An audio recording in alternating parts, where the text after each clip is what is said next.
Good afternoon, colleagues, and welcome to this celebration. I think, as you can tell, this is a very special event for Professor Mpako, but also for the College of Human Sciences, and specifically for us as the Department of Art and Music. Today, I'm welcoming you to an exhibition which is titled Obu Bubomi Bam, 8 out of 8, I Teach Art. This exhibition will be held for the next month at the UNISA Art Gallery just below me, and it will also be accompanied by a series of guest lectures. So for the next week we will have guest lectures Monday and Wednesday, and we will also be having a very important seminar which will be online, which will be streaming on YouTube. And the seminar will be taking place next week Thursday, so that's the 30th of September, and we hope you can all join us. My duty today is basically to welcome everyone and to give a word of thanks. My name is Thomas Pooley, and I'm the Chair of Department for Art and Music. We are hosting this very special event as part of this series. So the Art Gallery at UNISA falls under our department, but also under the School of Arts, of which Professor Mpako is the director. I'd like to welcome a few people before we get started. So beginning with the Vice Principal, Professor McKay, the Executive Dean of the College of Human Sciences, Professor Masemola, the Deputy Executive Dean of the College of Human Sciences, Professor Nkosi, the former Executive Deans, Professor Morketsi, our guest speaker, and Professor Phillips, as well as a visiting professor, Professor Edwin Bojawa, who's visiting us from Ghana and will be speaking next week. I'd also like to welcome Professor Tennyson Nguchini, who will be our Master of Ceremonies from the College of Graduate Studies. Professor Mpako has been a leading figure in our college, but she's also been very much a part of our family in the art and music, and I'd like to welcome her family So that would be Dr. Tembeka Mpako Ntusi, Bishop Dabula Mpako, Mr. Malibongwe Mpako, her siblings, as well as her children, Mr. Iko Mpako, Antoinette Bediako, and Kimberly Bediako. I'd also like to welcome Professor Ntobeko Ntusi, Butle Sabasaba, Nomazocha Memani, Chipo Kanoyangwa, and Munyaratsi Kanoyangwa. So thank you all for joining us, and thanks also to those who are joining us online. Professor Mpako has been a leading light for the Department of Art and Music for many years. In fact, she was our chair of department when I arrived and has been a mentor to many of us. She's been a supervisor, a teacher, a friend, a colleague. This exhibition speaks to a person who truly lives the philosophy Umuntu Ngubuntu Ngabantu. You will hear it today from our speakers, you will experience it in the exhibition, and you will know it when you leave. I'd like to thank the College of Human Sciences, and particularly Professor Masemola and Professor Nkosi for sponsoring this event. I'd also like to thank Professor Mpako's crew, who surrounded us with a jubilant celebration as we began, and staff and students of the department who've put many hours into making this a reality. Finally, I'd like to mention that we are in a pandemic, so please do practice the COVID protocols, wear a mask, social distance, and sanitize. When we go down to the gallery, we will go in a rotational roster, so we won't have everybody going all at once. Once these speeches have finished, we will eat in the area just behind you, and once we've had our meal, we will go in a series of groups. I'd now like to hand over to Prof. Tennyson Mguchini, who's our Master of Ceremonies. Thank you very much for joining us, and welcome.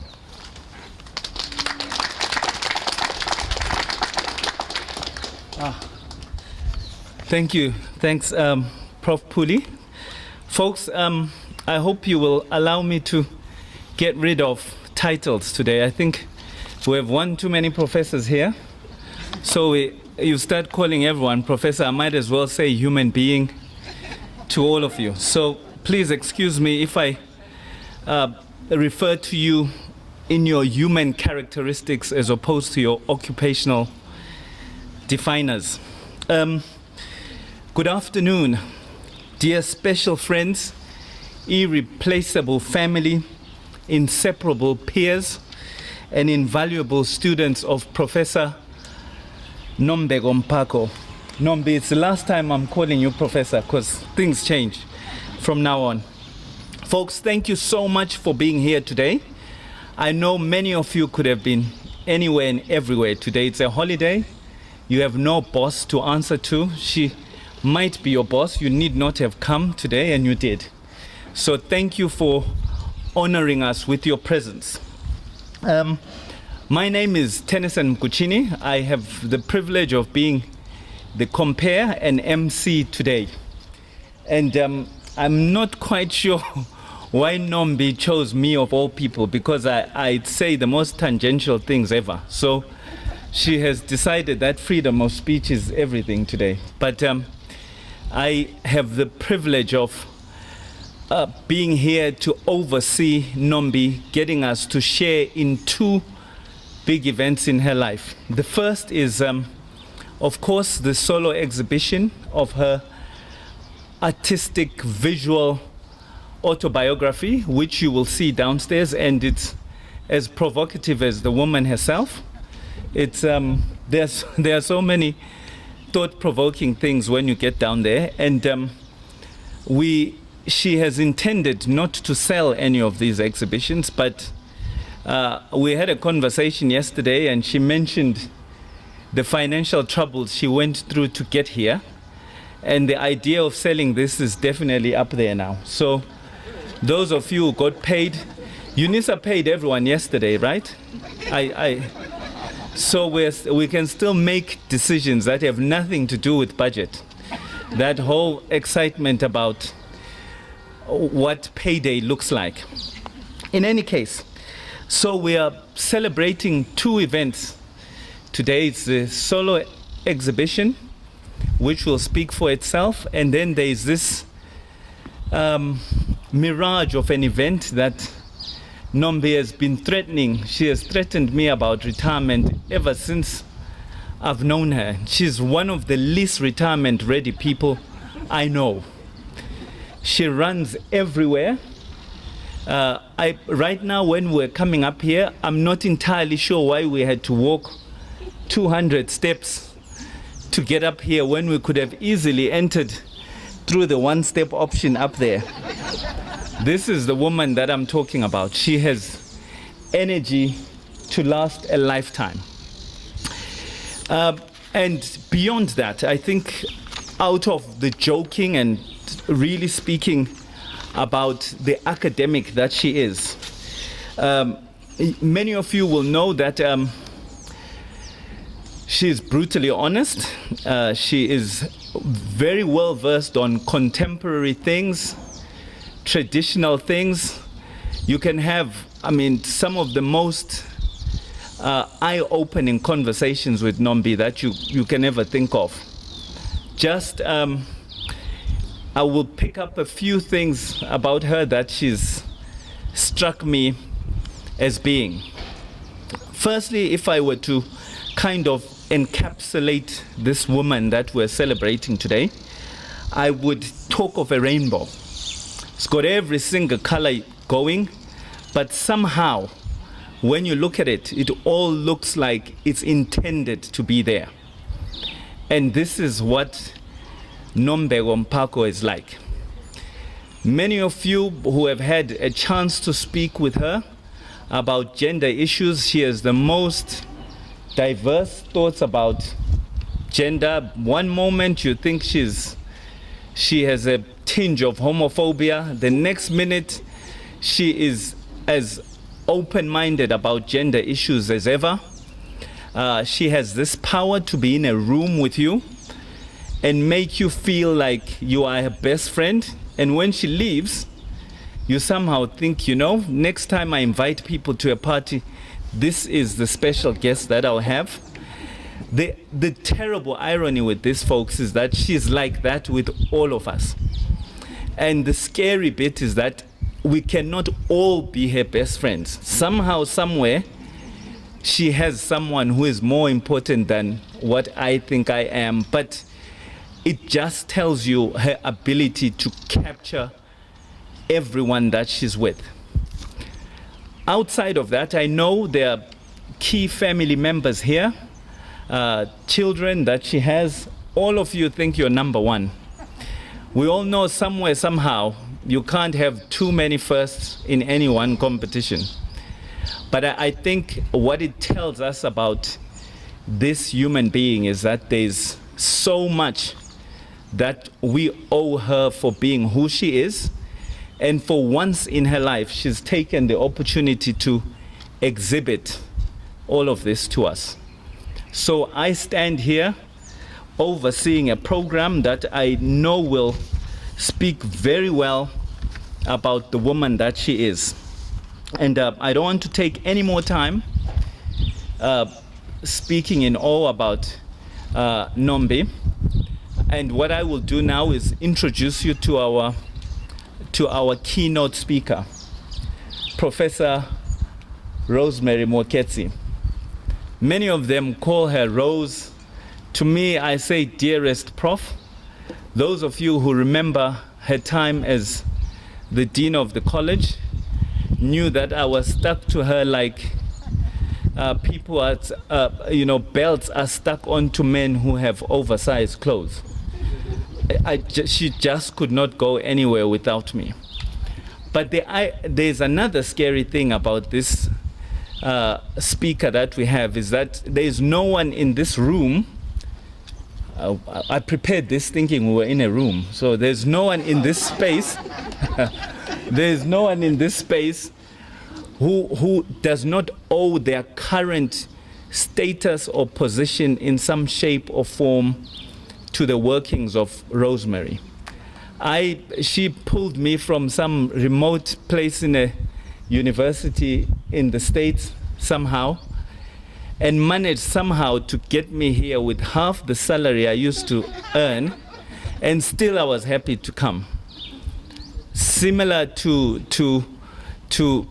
all the prodigies, and I think Nombi is also one of these prodigies. When she came to the university, I met her within 2 or 3 days, and she was struck by how academics just talk and never do anything. I don't know if you remember this. It's not changed. It's actually probably gotten worse. And in that time, I remember also thinking that Professor Morketsi aligns herself with very similar sorts of people. People who are there to change the world, people who are just, she used to say the simplest thing and it would need to be explained. She would just say things like, we are here to work. And I thought there's no inspirational detail to this, but I knew exactly what she meant. So I want to introduce you to my mom, best friend, everything. She harasses me all the time, but we love her dearly, Professor Morketsi. Thank you. Did I do a good job? Okay, thank you.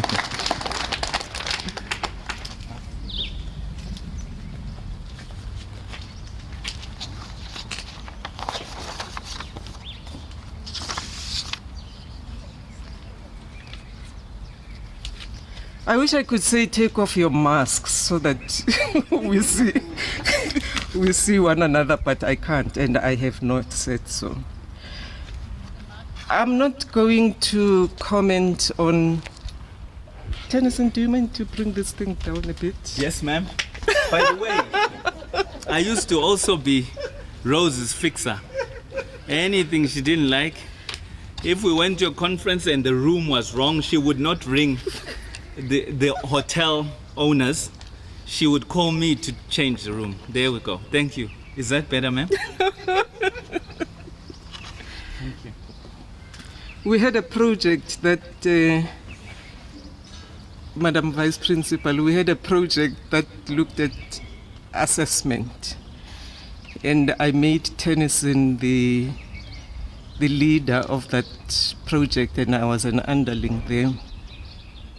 So I called the project Mr. T and the A team, the assessment team. So he was Mr. T and the A team. Yeah, our relationship comes from far. When I was requested to give a speech at this occasion, my initial response was negative.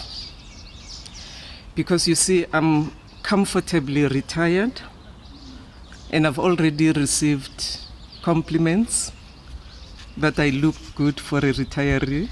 So I'm comfortably retired from academic work and therefore did not wish to be drawn back. Moreover, I was very careful not to insert myself in other people's businesses and usurp a task that could and should be done by the executive dean. However, those of you who know Nombe Mpako, she insisted and played this emotional game, explaining that she wanted me to do this, not in any professional capacity, but in my personal capacity, because of the role I had played in shaping her destiny. And in her words, she said, "Ndinje nje nje ngumama."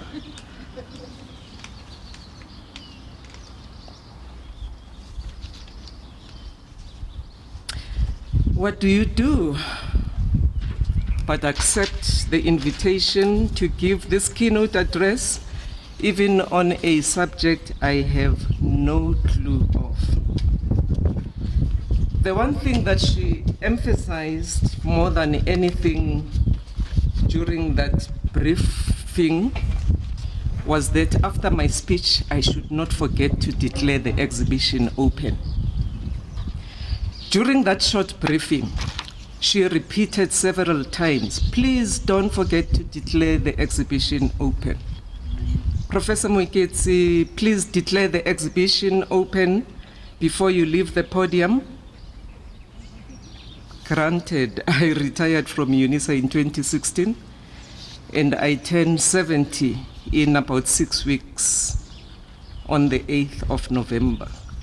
But did Professor Mpako think in the 5 years I had since become so forgetful as to be reminded again and again and again to declare the exhibition open at the end of my speech before I left the podium? So this is what I decided to do in order to meet your requirements, my dear professor, and to allay your anxieties. I'll start at the end.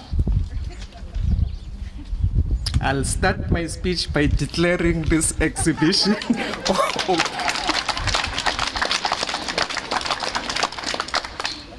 Many of you know me for having broken many rules. Johan, it's nice to see you.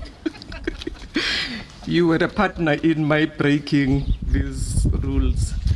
Master of Ceremonies, the celebrant, Professor Mpako, and your family and friends, I realize that the principal is on the program, so I acknowledge him. It's good to see the vice principal, my friend and colleague, Professor Veronica McKay, Executive Dean, my friend and brother, Professor Khomutso Masemula. I'm aware that Tennyson would rather we drop the professor thing, but how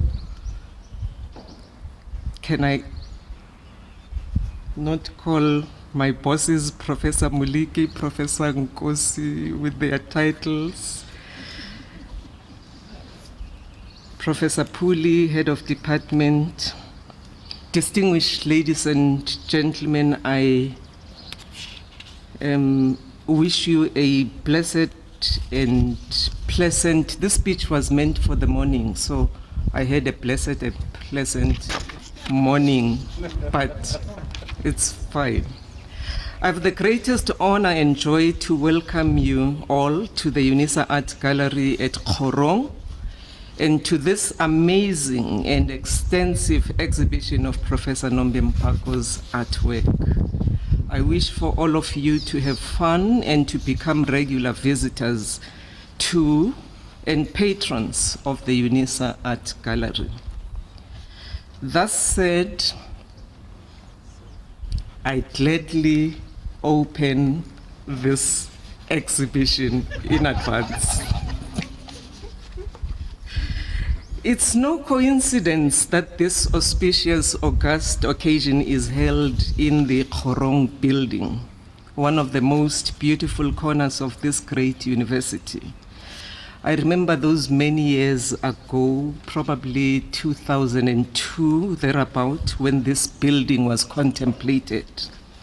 The principal at the time was relatively new to UNISA, and he would repeatedly raise his concern that the disjointed and scattered structure of the university possibly made it difficult for visitors and potential students to find their way around the place. He wished for an entrance, a kind of information desk where guests would be provided with the necessary information and directions to enable them to negotiate this labyrinthine UNISA with ease. The decision at the time was therefore to construct a kind of entrance hall, a kind of reception area. I remember how we were shown ground plans and budgets for the intended structure. However, during the construction, the intended entrance hall developed into this massive building now called Khorong. And of course, the budget grew commensurately. Whether the outcome served the intended purpose is a topic for another day. Our pleasure as the College of Human Sciences was to see the art gallery relocate from the dark, obscure, dingy basement of the Theo van Wyk building, now called Winnie Mandela, to this open, airy, welcoming environment. The word Khorong is Sesotho for at the gate, at the entrance or exit. It is an adverb. I'm a language teacher. It is an adverb, a locative derived from the noun khoro, meaning gate or entrance or exit. As an entrance, khoro is a place that provides access to the rest of the building, a place from where one can possibly catch a glimpse of what the rest of the place is or could be, a place that provides possibilities, opportunities, a place where things are about to happen. Traditionally, meetings between foreigners and Morena, the king, would be held rather at Khorong than inside the homestead at the palace to ensure the safety and security of the rest of the nation, just in case the foreigner had bad intentions. Another connotation of Khoro is specifically a narrow entrance, very narrow entrance, especially in mountainous environments where passage is tortuous with twists and turns, and thus negotiated with extreme difficulty, probably because of the treasures and valuables kept for safety out of reach of ordinary people. That's where we stand, at Khorong, literally and figuratively. That's where I stand, that's where you sit. We are about to gain access into Nombe Mpako's life through her artwork, aptly entitled Obu Bubomi Bam. Generally, the building Khorong is meant to invite you into UNISA, to promise the best that UNISA can offer. However, at this moment, Khorong serves two other purposes. First, as an entrance,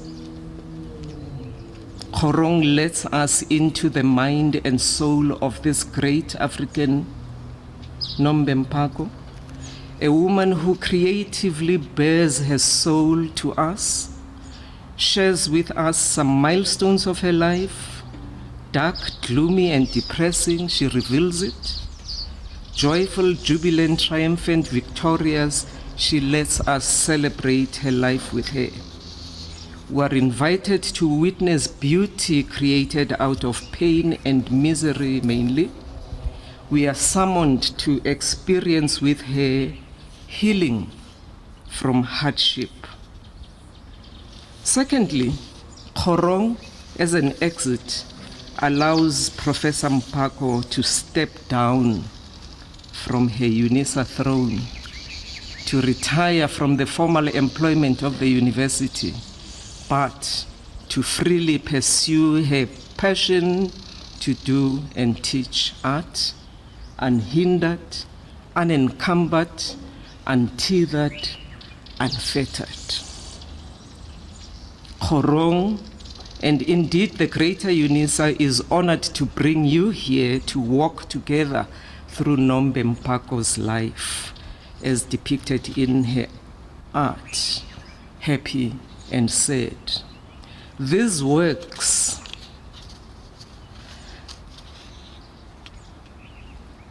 are, according to Professor Mpako, presented in various installations throughout the UNISA gallery. The journey of her life is aptly portrayed not linearly, but rather in a complicated and irregular structure through which you are challenged to negotiate your way to the essence, the core of her being. She's generous enough, though, to guide you through this network of paths by means of red lines, to the center where a stop frame animation entitled Mayenzeki intando yakho Thixo Nkosi yenyaniso is showing, where she gives in to the will of the God of truth. Khorong invites you to touch together the beauty that has emerged from Nombe's creative soul. By touching her work, exploring it, reviewing it, critiquing it, Nombe says she'll heal, she'll come alive. Nditunuke ndizophila, she says. When I was in the employ of the university as dean, we had to join executive management in conferring degrees on successful UNISA students across the country and abroad in Botswana, Namibia, Zimbabwe, and Mauritius. The more I participated in UNISA graduations, the clearer it became to me that the type and quality of UNISA's degrees were even unevenly spread from province to province. For instance, in the affluent and more urban and metropolitan provinces of Gauteng, the Western Cape, and KZN, the degrees conferred would cover the broadest scope, but mainly from disciplines such as economics, accounting, law, science, and mathematics. Students from the so-called rural and less economically endowed provinces of Limpopo, Mpumalanga, Free State, and Eastern Cape, the vast majority of whom were Black, graduated in education, nursing, theology, social work, and arts in the main, languages, communications, politics, history. Communications professor. In such rural provinces, the highest degree conferred would be the honors degree, with a sprinkling of master's degrees and an occasional PhD. Most of UNISA's doctorates would invariably be from the more affluent and cosmopolitan provinces. Some work to do. So-called exotic degrees in art, archaeology, classical studies, music, even English, had very small numbers, student numbers, and these were mainly white, female, particularly housewives. Even lecturers were invariably white and predominantly male. It's not surprising that when Nombe Mpako took up a position at the Border Technicon's Department of Fine Arts in 1995, she was the only Black academic staff member among 5 whites. And so I inquired as a newcomer in the College of Human Sciences about the low enrollments of African students in such disciplines as art and music. I was told that Blacks typically did not read for degrees, but preferred to do the creative, practical drawing and molding of artifacts. I still remember that COD referring to my interest in singing in the church choir and reminding me that, you see, Professor Morketsi, you sing in the choir, but you don't have formal education in the rudiments of music. He was right. And he made me think. And I immediately knew what I had to do. I had to find as urgently as possible an African or two with appropriate qualifications and experience to fill the vacant lectureship positions already advertised by the Department Art and Music. I had to find lecturers who would know exactly how and where to find African students qualified for such studies. In my quick but focused search, I was directed to an interesting CV. And lo and behold, this was of a black woman with an international PhD in visual arts, plus teaching experience, plus experience in leadership and management in higher education. So I forwarded this CV to the COD, who was reluctant even to shortlist this candidate. He says to me, the candidate was overqualified for the positions advertised. Long story short, Nombe Mpako was employed in the Department of Art and Music at UNISA. No sooner had she settled and understood exactly what the college's strategy for such departments was, than she went out to recruit in the region of 15 students for the master's degree, 15 at a go. The department had never experienced such a bumper season. And that was just the beginning of better years to dawn for that department. I'm reliably told that most of the 15 students recruited by Professor Mpako have completed their master's degrees, and that the other are working on their PhDs. I think I know one or two who have completed their PhDs. As time went on, Professor Mpako took over the leadership of the department. Today, she retires as director of the School of Arts, one of the biggest schools at UNISA, which houses all the language departments: linguistics, theory of literature, communication science, information science, and of course, art and music. Today is the 24th of September. It is Heritage Day, a holiday in South Africa set aside for the recognition, acknowledgement, and celebration of the diverse nations, races, histories, languages, cultures, and traditional practices that make our country.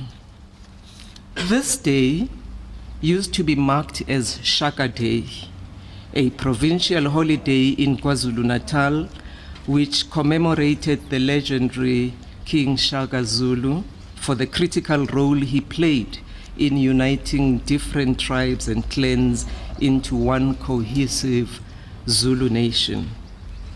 Thanks to Chief Mangosuthu Buthelezi of the Inkatha Freedom Party, who, when the new South Africa came into being and was putting its systems into place, Mangosuthu insisted on retaining Shaka Day and ensured that it was incorporated in the holiday structure of the new South Africa as Heritage Day. On this day, we deliberately acknowledge who we are and embrace the present in which we live. At the same time, we take a step into the past.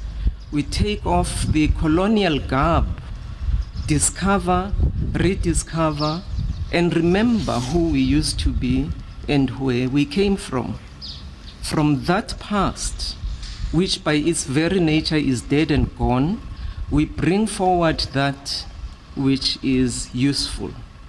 We take lessons valuable enough to guide the present into a bright future. Going back there to seek out these wisdoms is imperative for many of us who were socialized to deny our past because it was said to be primitive, uncultivated, uncivilized, savage, and barbaric. Traditionally, we were interdependent. We chose to rely on one another. We were collaborative and cooperative. We lived a communal life in which partnership and collaboration were the norm. At the center of such partnerships was the commitment that everybody worked together for the common good. Challenges such as the inequality gap were unheard of. Nombe went back into that past her past, her political history, her socio-economic history, her experiences about migration, about land, about segregation, about wealth, about oppression. She kept this past in mind, while of course living in the present, encountering violence, poverty, landlessness, intolerance, even privilege to some extent, as she simultaneously contemplated a better future.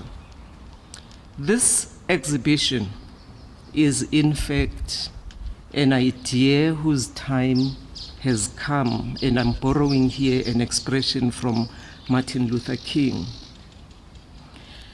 In her own words, Nombe says that she had actually planned to have a solo exhibition way back in 1998 when she was studying for the master's degree in art and design education at the University of New South Wales, Australia.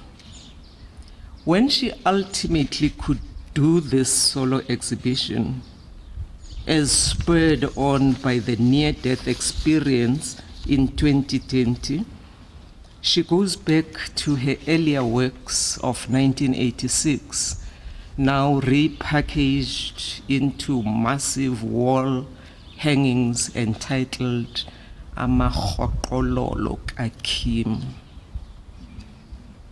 These are indeed amakhoqololo,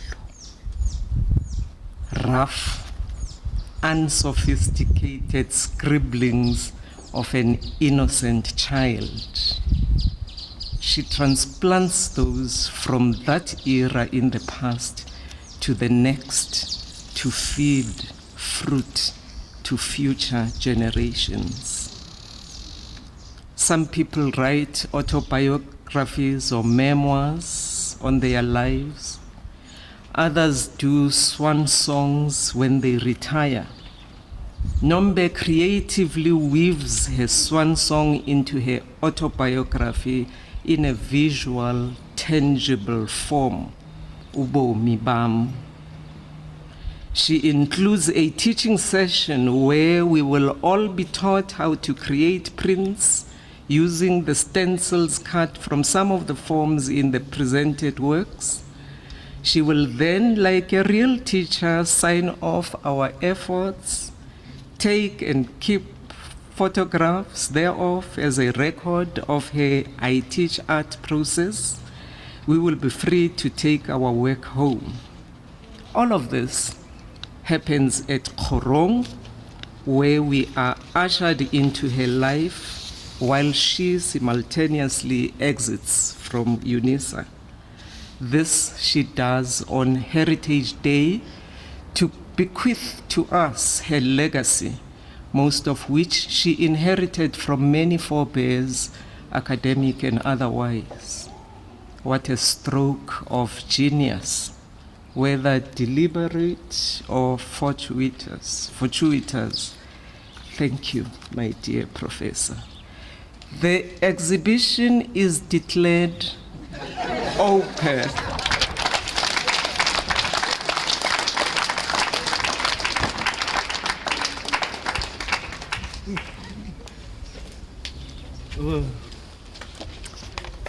Thank you. Thank you, Professor Morketsi.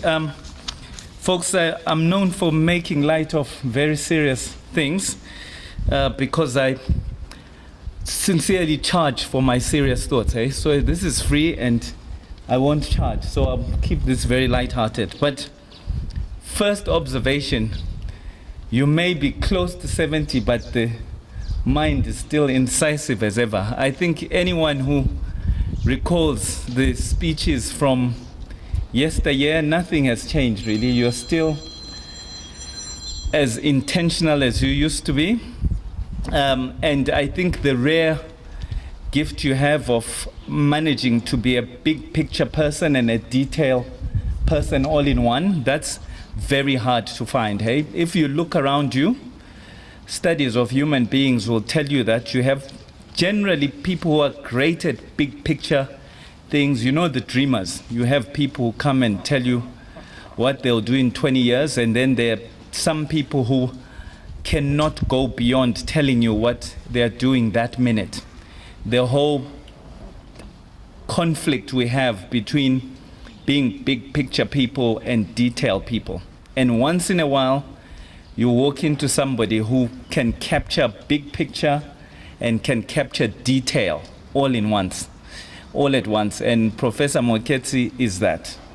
I think your memory of how you recruited Prof. Mbako is scary because it tells me that you also remember all the monkey behaviors I engaged in when you were recruiting me. I played all sorts of salary games, which I'm sure she remembers. Some are embarrassing because this was when I was younger and I didn't think the future mattered so much.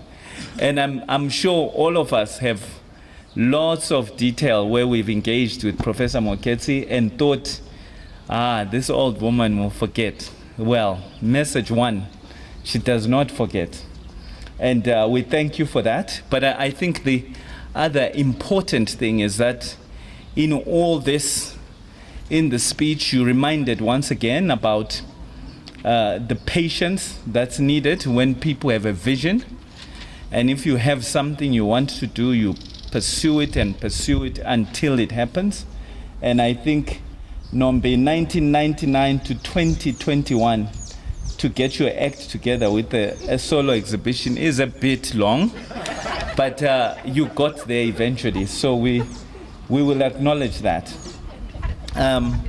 Folks, I won't carry on and on about this. We could joke and joke, but Professor Morketsi, thank you so very much. You too are not a truth teller. You are not 70. There's something going on between the 65-year-old and this 70-year-old that's not true to chronology, but we are grateful for that. Folks, the program has a very special part that Prof. Mpako insisted on. In all this, I asked her, the day she said I would be the MC, I said, what are the things you would like to see?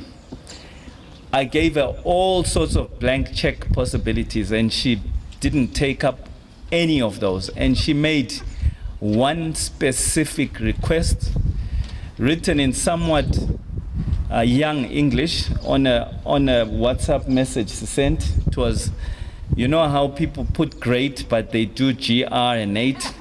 Not in the way 65-year-olds do, but she did this. She asked for very specific things. She said, make sure you get my chairs of departments to speak, and make sure that you have my students to speak, because, and then she didn't complete that sentence. And I think the because was, they are the people that have made me who I am.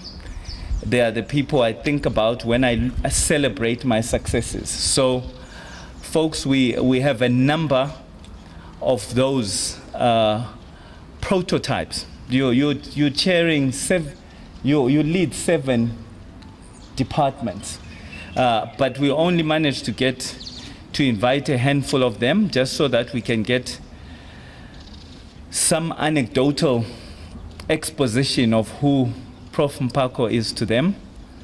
Remember, folks, today is not a work day, so what you say here is protected by the Holiday Act of whatever, yeah?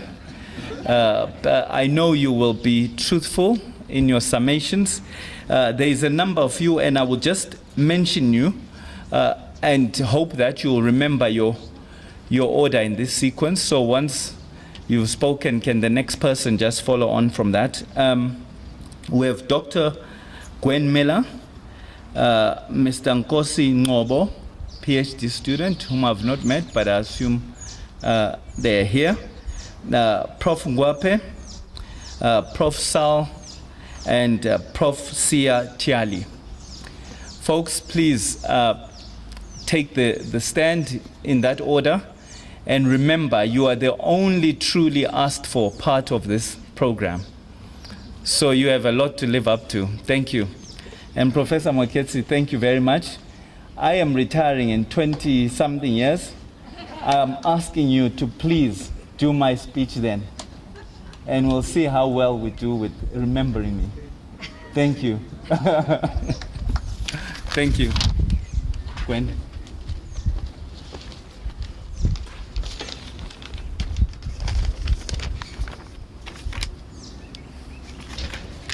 Good afternoon, everybody, honourable guests, and Professor Nombe Mpako. I am honoured to be on your list, truly so. My appreciation for Prof. Mpako comes from very many levels.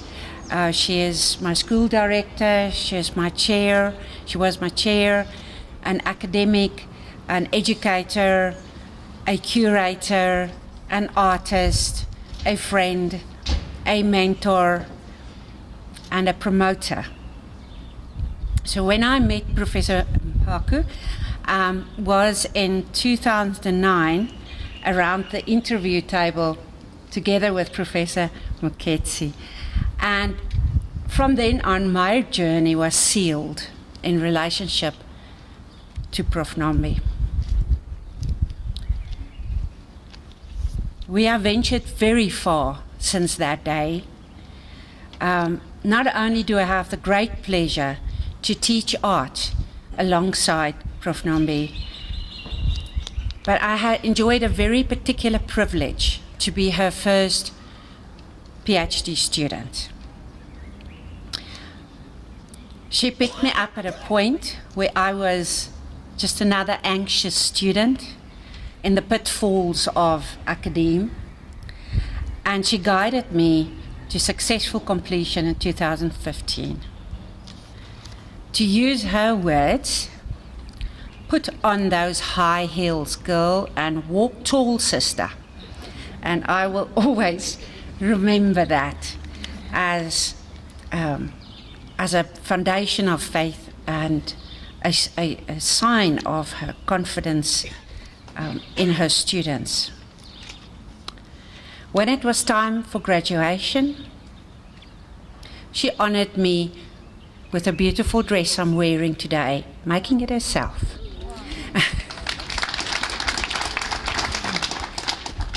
So I wear this as a sign of my appreciation and close relationship to you. I'm filled with gratitude for the knowledge, for the compassion, and the wonderful humor most of us know. Dedicated to staff development, Professor Mpako actively motivated us as colleagues to get our high degrees, and she created priorities and most of all desires for each of us to study further. To have a lot of doctoral students, you need to have the staff with that background. You need to have staff that's scholars. In the short period while she was the chair of department, 6 members of staff in our small department graduated with their doctorates. And there's a whole host of soon-to-be doctors, which is what she loved to call us when she met us in the corridor and we were sweating. Dr. Zawada will remember, good morning, soon-to-be doctor. That was how you were greeted, and you sweated a little bit when she walked past you with that greeting. So through our journey with Professor Mpako, our entire department's sincere gratitude for her empathy and her support really grew within us and within a department. So I'm expressing today a deep appreciation from, and I'm specifically visual art, art history, and musicology. I know, like you said, we all think we are special in Nombe's eyes. So I will lift our department as special children here. And I thank you for growing us to work in the complexity of being people, of showing compassion for each other's battles in a tough academic career. As I embarked further on a mission to cement the practice-led methodologies in higher education, Professor Mpako's lived insight into action research was seminal for the blossoming success of higher degree students in our department. You have enabled us to transfer your courage to multiple students who have subsequently become leaders in the field themselves. Professor Mpaka does not expect you, she expects you to go the proverbial mile, but she accompanies you along the way. She doesn't shy away from working long weekends with each of us, and I know she still does that. Sunday afternoon, you've got a date. She's busy with meetings and other times, and she will work with you. So in my brief conclusion, I just want to say that we have a department brimming with PhD students. And Nambi, we love your humor that comes with a good stick and how you walk with us through all the ups and downs. And we really appreciate that you placed us as human beings and as a department on a very exciting path full of achievements and productive scholarship. Thank you very much.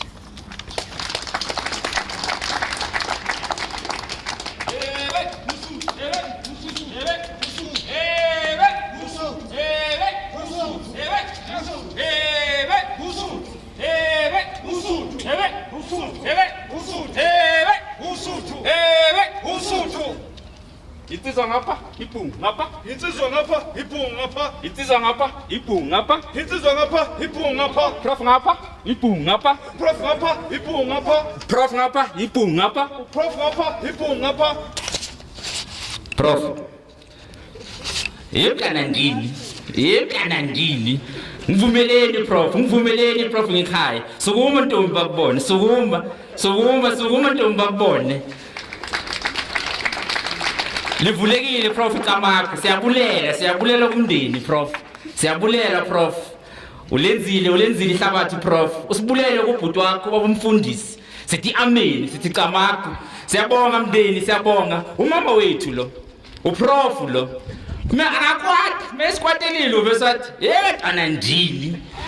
bantwana ndini prof ubomi bakho lo 8 out of 8 yes you teach us prof siyabulela prof siyabonga prof ngibekiyini mina prof namhlanje babhalile ku program prof ukuthi ngumiste hayi ngizomiste mina prof ngumapholoba angisuye nje umiste mina prof ngumapholoba prof camakho prof kobela wethu siyabonga prof usiwezile prof siyabulela prof namhlanje sizobona ubomi bakho uwe prof nyakazani ihlabathi nyakazani ngivumele prof ngiyihumushe ngesingisi-ke manje prof you are a native hlala phansi prof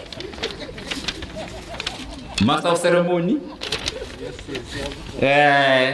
Professor Mkushini uyabulela umapholoba thank you camakho uyathokoza ngithathe leli thuba-ke I would like to greet the office of the Vice Chancellor. Prof, greeting to you, and then I also like to greet our executive team, Prof Masimula, siyabulela Prof. At least namhlanje so zibilibo.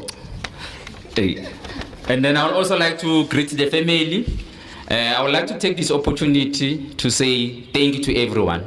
But before, I don't want to single out the team that Prof assembled to do the exhibition. The team consists of students. As I'm standing here to speak on behalf of the student, Prof, leaders are born, are not made. You chose us, but I would like to single two guys in our team when we're busy building the exhibition, Kelvin and Silo. The reason why I want to single out these two gentlemen, they didn't self-appointed. We appointed them because when we get stuck, we used to say, hey, Kelvin, we are stuck. I remember Prof, when he came to us and say, Bantana Bam, I want to fly. And me and Silo were like, hi, Prof, who did you discuss that with? I was so tired. So can we continue tomorrow morning because this time I was so tired. So Kelvin was amazed how Prof ended up decided on the exhibition to have an idea without running the idea from three gentlemen, Kelvin and Silo and us, because we end up saying that, no, Prof, you're going to fall, and we don't want to be accountable for that. So at the end, we decided, no, we're going to do a photo shoot, which it went very well. But Prof, I would like to also ask all the students who are mentored by Umama, Suguman Bantana Village, all the students, Baza, Suguman, those who were mentored by Prof, and those who were made by Prof. I'm just here on behalf of all of you guys and ladies and gentlemen to say, thank you, Prof. Siyabonga, Prof. Siyabonga. Sesele kancane nam Prof ngibizwa uDoctor. Sesele kancane, Prof.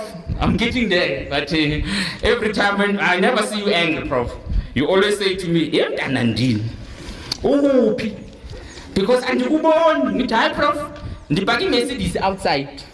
So I normally drive this old Mercedes. So in that Mercedes, we always have this discussion with Prof. We call it our office. One lesson, Prof, that I want to take on the lesson that you gave us. While we were driving, I was taking Prof for a checkup. So while we were driving, me and Prof, he said to me, when you are in really in trouble, you are in the valley. So when you are inside that valley, please get out before it grows roots. That's a lesson that I will always take from Prof. Make sure that you get out before it grows root, because if it grows root, you're not going to be able to get out. And then I always say to Prof, is also one of the people who always say to us, don't get angry. You know, education, nothing is wrong or nothing is right. Just hang in there, bantwana bakwethu. But Prof, ngizovana njengalezi, awintombi zimcela ukhisi. Kodwa ney'nsizwa zona bezimcela ukhisi akafuni umaphafa uhamba ngehili. Siyabulela Prof, thank you very much.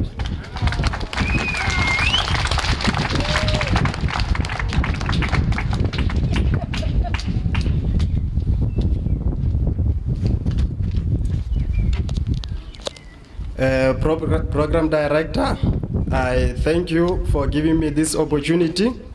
Let me acknowledge the Office of the VP for Teaching and Learning and the Dean of the College of Human Science, Professor Masemola, distinguished guests, ladies and gentlemen, good afternoon. Program Director, when Professor Morketsi was giving a keynote earlier on, she reminded me that when you get older, you forget the three most important things. The first is your memory. The second is the ability to remember what you have just said. And unfortunately, I forgot the third one. Hence, I brought this piece of paper so that I can read from it. Therefore, I am both humbled and elevated by this honor and privilege to give a word of appreciation to Professor Mpako in my capacity as the COD of the Department of Information Science under her leadership. My other colleagues will also give their words of appreciation. Through her leadership in the School of Art, the greatest lesson that I learned is that a great river does not refuse any small stream. This, ladies and gentlemen, I learned the hard way. In my first ever one-on-one official meeting with Professor Mpako at the 8th floor of Winnie Madikizela Mandela building, somewhere in 2019. But before then, I had already had encounters with Prof. Mpako, but this one was a one-on-one as my direct boss. Prof. Mpako warned me that I should not visit her office for more than that, and I should only do that if I have enough time in my disposal. That was the first warning she gave me. And if I visit her office more than 30 minutes and left without learning anything, I should never visit again. I took this warning lightly. Little did I know that It is one of her informal mentorship program. But at the end, I found it to be very effective. Like the proverbial good shepherd who opens the kraal and the sheep follow to the graceland. She was able to open that kraal, and we were able to follow as his CODs within the Department of Information Science. And through this informal mentorship and what she calls, I might be calling it wrong, but she has a word for it. I think she calls it leading by walking in the corridor. I learned a lot. She calls it that, but she might rectify me if I don't say it properly. She said it's called leading by walking on the corridor rather than informal mentorship program. The first and important lesson is that I learned thereafter is that when I go to her office, indeed I have 30 minutes to an hour to spare, because she will definitely give me a lecture on academic activities, leadership, mentorship, and everything. Even on a virtual space, this hasn't changed. If I call Professor Mpako, I make sure that I have at least 30 minutes in my disposal. I learned a lot through this series of lecture. I call it a series of lecture. And even today, I'm still continuing to learn through this solo exhibition of hers. Some of the things I learned, I was able to implement in my department. And they yielded good results. I can give an example of what she calls qualification acceleration program for the staff members who are studying. That was not my idea in the department. It is something that I learned from Professor Mpako in one of my visits to her office. It was not my idea. I'm not taking it so that I'm infringing your copyright. As she would say, forgive me for speaking Xhosa in Sepedi. Kaloko wena mpho nosia selibanini. So if you find yourself at a crossroad, seek for ancient path. That's what she said to me and Sia. And ask those who travel the road before you. You will get the answer. When the Department of Information Science hosted a storytelling festival in Polokwane in 2019, she surprised me and came as one of the storytellers. She drove from here to Polokwane and surprised us and paid out of her pocket. She didn't use a UNISA money, and surprised me and then became one of the storytellers. This is what I call lead by example. Perhaps put differently, like I already said, with that proverbial shepherd. And the story that she narrated, I also learned a lot from that planning is very important. I won't narrate the story again because I will also be infringing her copyright. But even though in storytelling, we do what we call copy left. We can copy left the story because everybody is at liberty to narrate the story in a different format.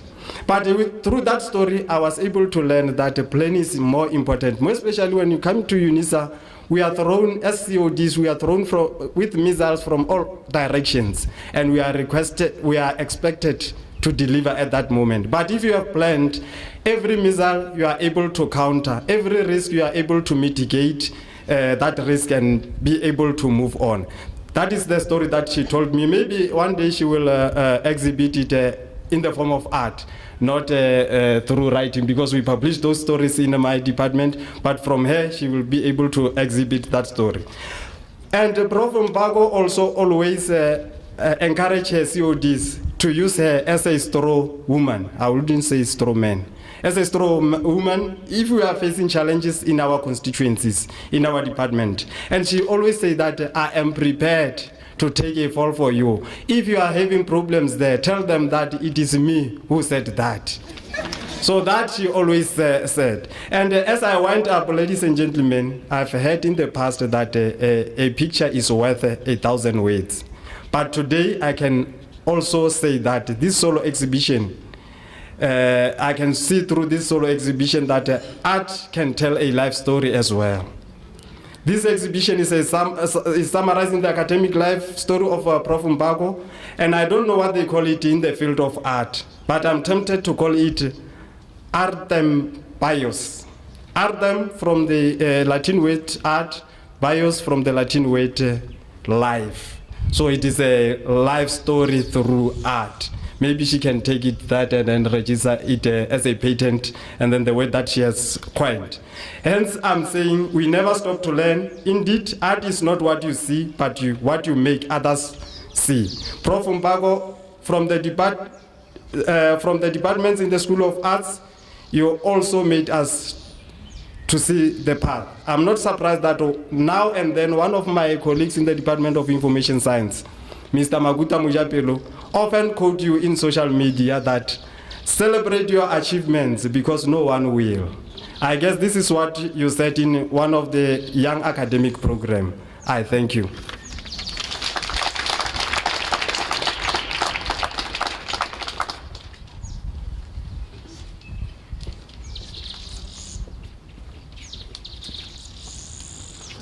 Thank you, MC.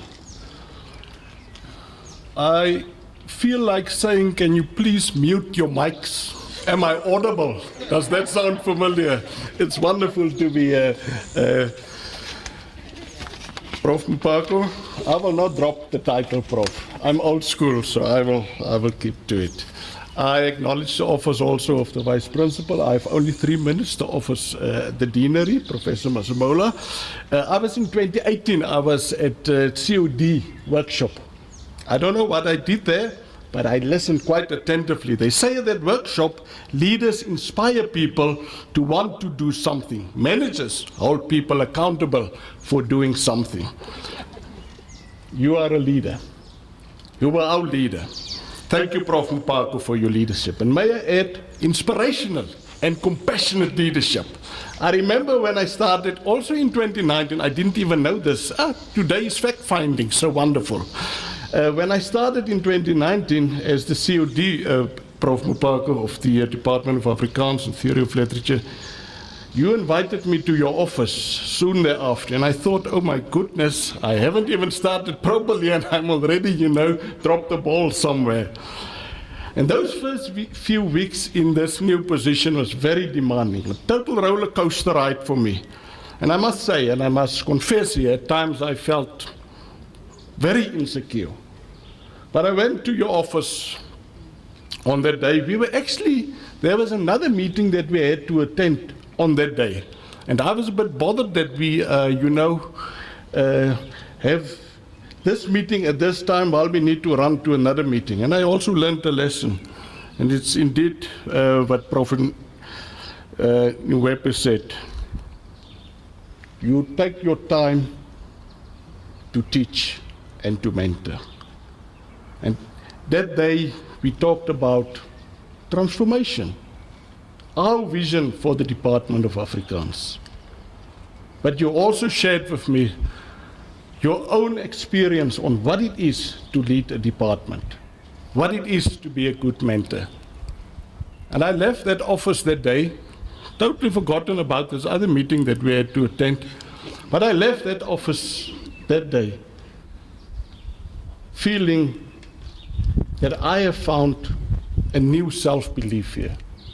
I left that office feeling inspired to want to bring about change.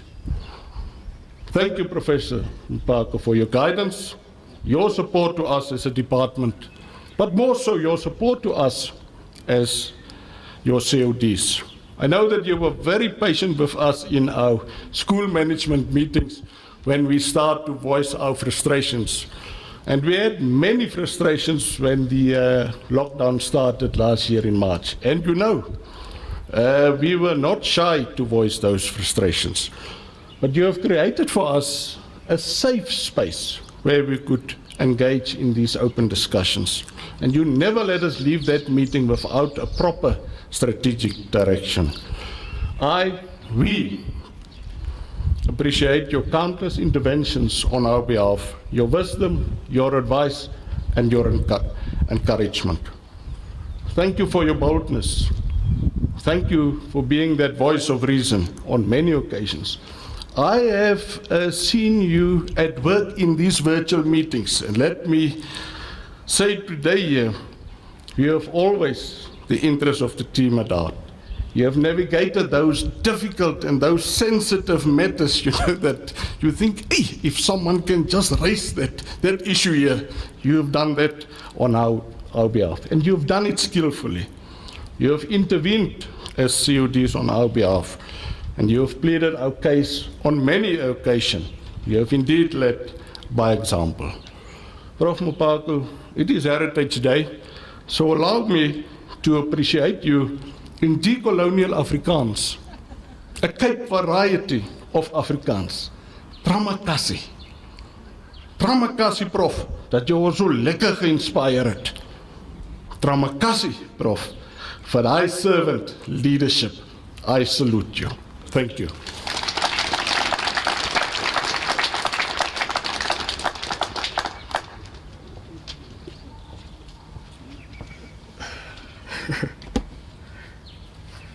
All right. Thank you, Professor Mkuchini, the Master of Ceremonies. And good afternoon to the leadership of the university, including the Executive Dean, Professor Masemola, the college leadership, the former leadership of the college, Prof, the Vice Chancellor. I wrote this with the Vice Chancellor in mind, Professor McKay.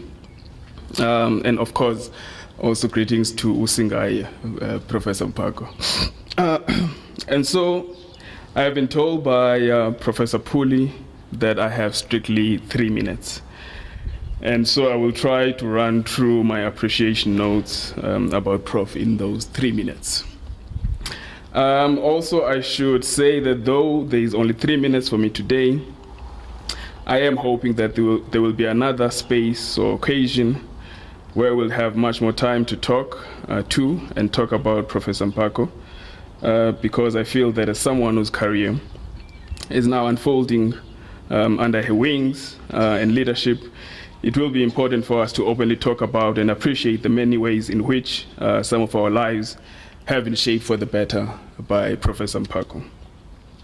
But for the purpose of today, I think that I have to start with what I know about Professor Mpako, how I think that has shaped her, and how that in return, I think that it has shaped myself and even others who have been beneficiaries of her life lessons, mentorship, and even counsel and advice. After all, this moment that is today is the 8 out of 8 moment. It is a moment where the academic and the artist par excellence has drawn from her own life to weave a narrative for public scrutiny and appreciation. And so what we know about Professor Mpako is that her formative career years were spent in Alice, Etienne, where I also come from. A town that is famously known as a black intellectual mecca. We also know that there she started right from the bottom and worked as a typist and administrator at the Lovedale Press, which is also another space that is quite a black intellectual mecca. We also know that Prof. Mpako did her undergraduate studies at the University of Fort Hare, again another black intellectual space that has produced a number of leaders and black intellectual thought. And of course, one of her leadership and defining moments would be the years that she spent at Border Technikon as a Dean of Design and the Arts. These are spaces that have been unapologetically black throughout history. And so in rehashing this history, the point for me is to think through as to how these very foundations have shaped Professor Mpako as an artist, an academic, a leader, and of course, a mentor. In my own reflections, I have often thought that sometime later on in her career, Professor Mpako entered this space, that is UNISA, as a space which had been undergoing transformation dialogue and grappling with the question of what shall be done with these ambitious blacks. And she entered it with a firm foundation of not only being black in the world, but of being black in a world and steeped in black intellectual thought, traditions, and thought leadership.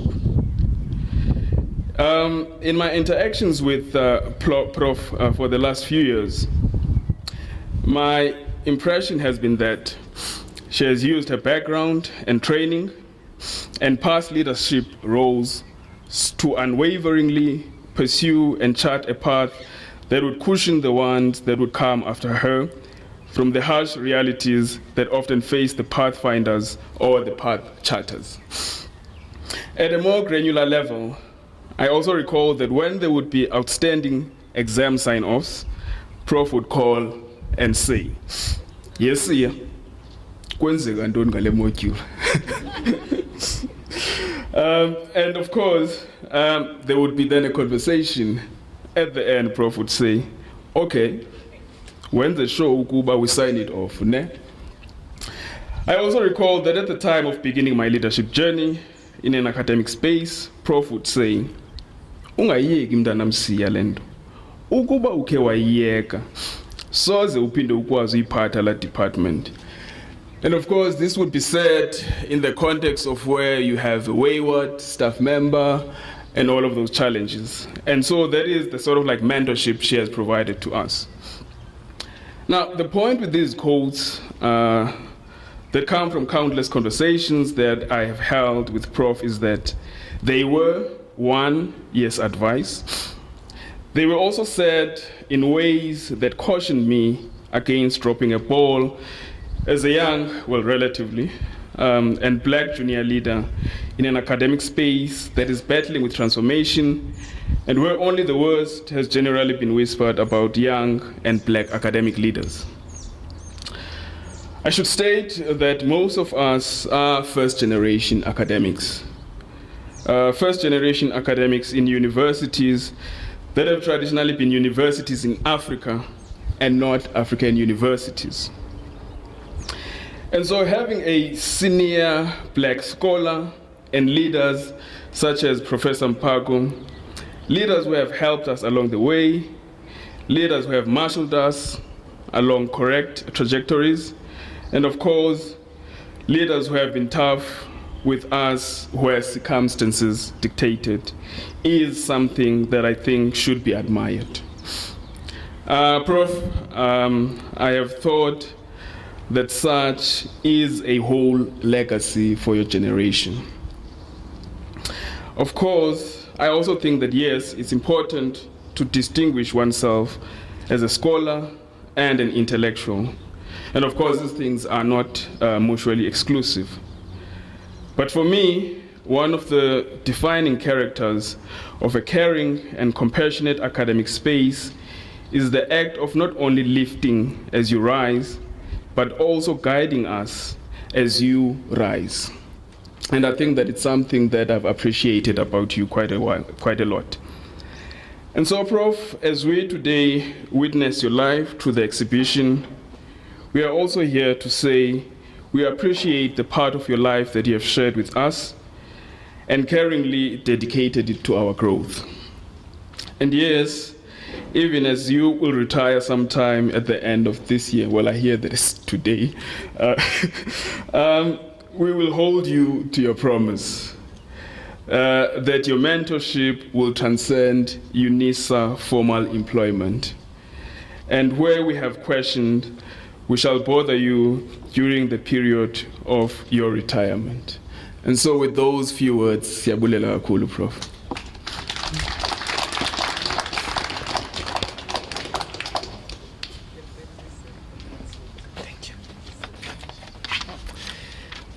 To the beneficiaries of Professor Mpako, thank you so very much for those touching exposés of what relating to Nombi is all about. And I listened to this and I kept thinking, so she doesn't just pull people who report to her and advise them on how to be. She does this to everybody, because all of us who don't report to her have similar examples of being called to a corner and transformed by a conversation with Nombi. I think one word that I used earlier on to describe you was this rainbow. And I think when you listen to this, you hear moments when she's supportive, moments when she's acting like a parent who's telling off a child who's not acting up to what they've been raised to act like. She is a scholar when you need her to be. She's an artist, obviously. She is a mother when you need her to be. And for some of us who have done social things with Nombi, when you get into a social space, folks, you would forget that she is a scholar. Hey? She is got the quickest wit you can ever find, and how you manage to balance all these things and still be respectable in whatever role you're in can only be described as a rainbow. You know, all the colors are there. Nothing looks clumsy. It just looks perfectly poised. We now have an opportunity to hear from Nombi herself, and I think we haven't stood up for a while. This is a good time for us to give a standing welcome to Nombi, to Professor Nombeko Mpako, so she can give us the artist address. Thank you.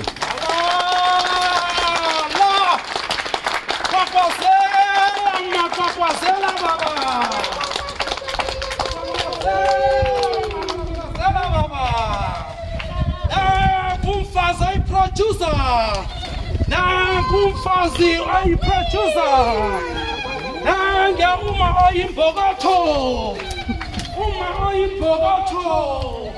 wathinda abafazi wathinda imbokotho kumalo obuya phasa sisikayi ufundile wathwela amadiploma namadegree waphetha amadegree wakhe uze nawo laphasi leyo emaxhozeni ngombana unehuluphelo laphambili. Halala Professor Nombeko, halala. Halala Professor Nombeko, halala. Umfazo owokuthoma wedini lapha technically le-Walter Sisulu University waqaqada ngamadegree wakhe wachinga ngale ngaphetsheya Australia wayokwenza i-masters yakhe lapho uthola khona iziqu zakhe zobukhwari namasiko.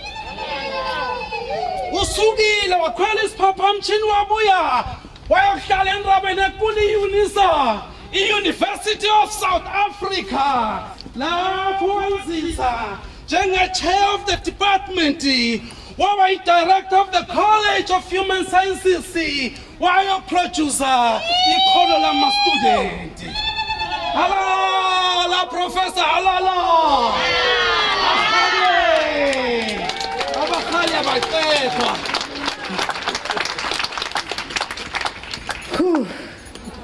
This thing now is not working, Kim.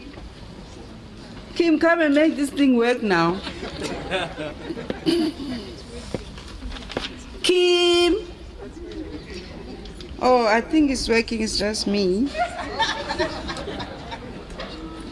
65-year-old, should I help you? Yeah, and I think I'm fine now. Yeah. Good afternoon, Betuna Nonke, colleagues, family, my dearest sister, my two brothers there, my nephews and nieces, my dearest colleagues, the college, baphathi bam bonke ndiyababulela.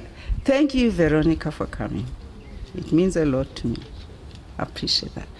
So, colleagues, I was asked that I was going to be given 20 minutes to talk, and I said, no, I can't talk for 20 minutes because my art speaks for me. And I am not supposed today to be talking, I'm supposed to be enjoying the artwork with you. So I kind of felt, okay, maybe let me just do a little bit of explaining about my artworks. So my artworks are all about my living experiences.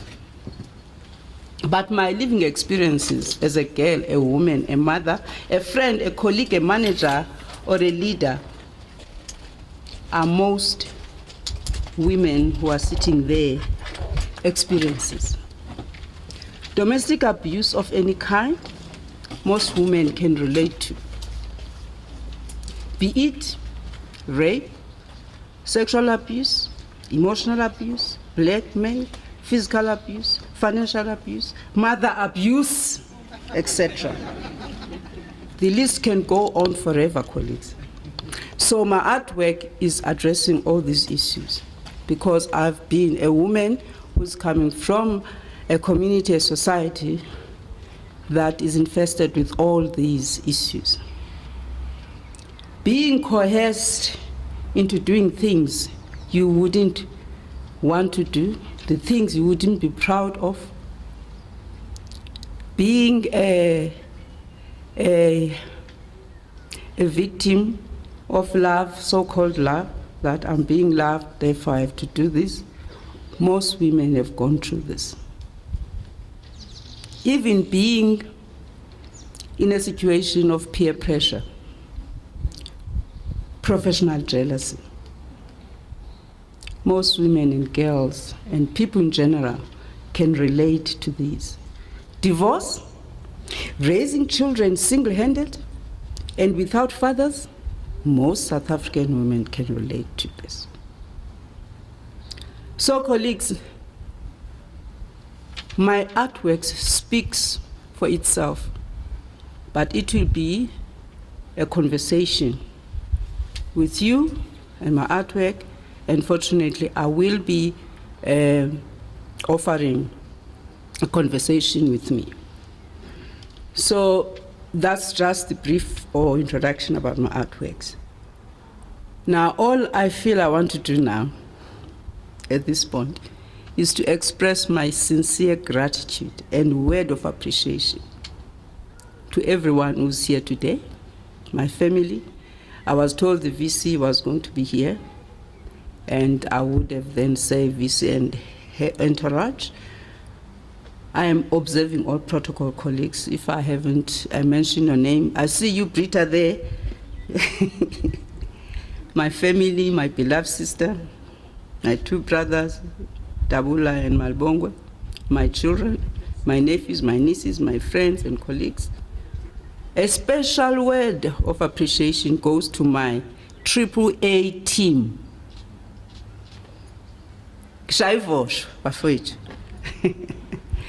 Now, those are my creative assistants who happened to be my students. Some of them were my students before, some are still my students.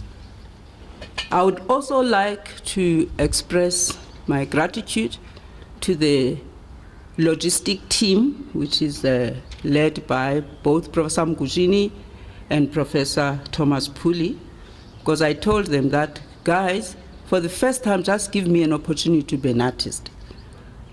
You can, do all the things that needs to be done, but just give me just that moment. I remember yesterday when they came to do their last inspection, Professor Mkushini said, now I understand that you were really in a prison with this management position that we were not able to create your work. But please, because I'm a poor academic, give me a discount for one of the works. We shall talk about that later. Last but not least, colleagues, I want to single out my AAA team. I have a footning 12 years. So, Ndate Mahlang, Upundate Mahlang, I call him my Jesus and my God, because he does wonders for me. I spent nights and days with that child. He would wake me up at 3 a.m. and say, Prof, I'm now leaving the township. I said, I'm already awake, I didn't sleep. I worked days and nights with him. Calvin, Date Musigare. Calvin, we just finished, I've just finished curating his exhibition for masters and Andiswe Digo. And they said, yo, Prof, the way you were pushing us, we can't just not work with you. So, Dade Mosika, Sangos, where's Sangos? He's my PhD student. Sihle. Kimzet, my baby. Bonga mahlubi ngobo. Yakeza mntana ndini. Andisiwe Masenya. Those were my creative assistants. I spent days and nights with those children. This exhibition would not have happened. It would have remained in my head if these special people had not come to my rescue. They had to spend days and nights doing their best, because I do my best, I don't try my best, and I teach my students to do their best, not try their best, because trying your best doesn't work. Because when people have failed to do things, they say, oh, but I tried my best. Nonsense. Do your best, don't try your best. So, sometimes they would listen to my somehow vague instructions about my exhibition, because I had it all in my head. They watched me cry when I was doing some of the performances. They spent sleepless nights thinking about the best way to achieve my vague briefs that I would give them. We established lingos for everything, such as when you are making a line, there is an instrument you use, so you say, bring and then I don't want fogo things here, guys. I want things that are fogo, maybe it means things that are half cooked. And then we listen to music together while waking, either in my house or at the gallery. And when I'm satisfied, so they know that when I'm satisfied, I don't even talk. They know when I'm satisfied. We listened to music, we ate popcorn, and the people that were coming to the gallery to issue the certificates on Saturdays, they piggyback on my popcorn. I would being a big bowl like this, so we had intruders of the popcorn. Sikyama Gwinya together. We drank Savannah with some of them. Most of them, they don't drink, but when in the afternoon I'll say, hey guys, I need to rejuvenate my brain a little bit. You guys, my creative assistants, you are legends. I shall forever be grateful to you for the time we spent together. I shall miss working with you though. When we were doing the installation, we encountered a lot of challenges. But I would say to them, my father used to say to me, so you cannot be defeated by something that does not talk. So I said, there's nothing that talk here, but we all talk, so we can't be defeated. So these were all our slogans and lingo. Selo would wake me up sometimes at 5, sometimes at 4. Hey, colleague, this was hectic. I felt like I was possessed by this. I think the Professor Rosie has read my story in the catalog, and I remember her saying, it looks like you were actually possessed by this spirit, whatever this thing was. I was actually possessed. So finally, colleague, the message of my exhibition is, life is hard, but it has to be lived, and we have to live it. How you live it is your choice, not your mother, not your father, not your sister. It's your choice how you live your life. Get on with life and live it because it needs to be lived, and leave a legacy. Mazenetol.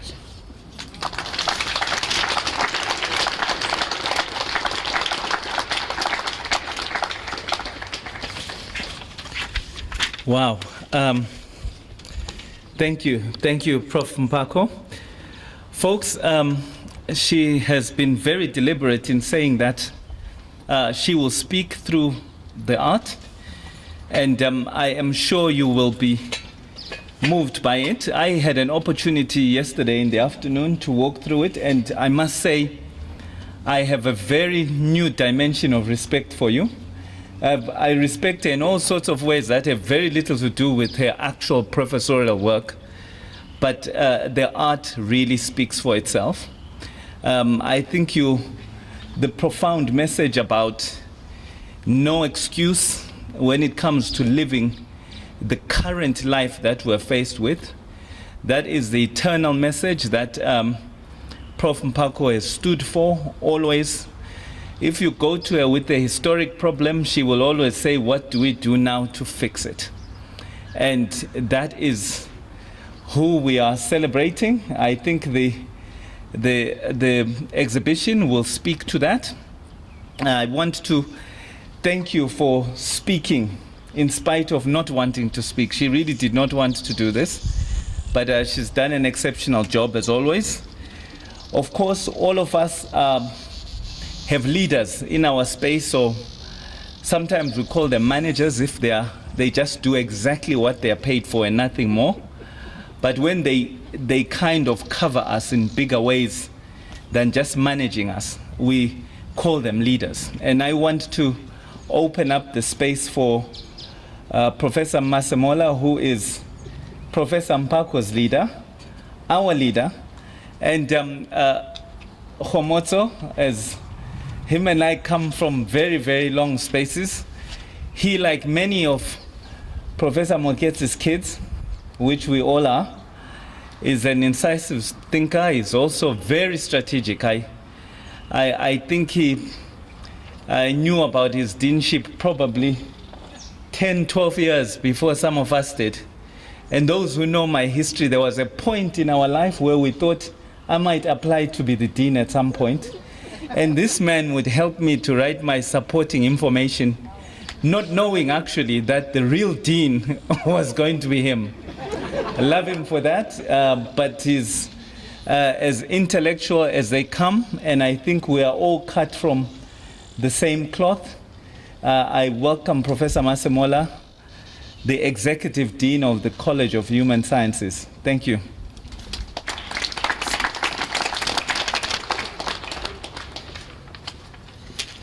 Told about you.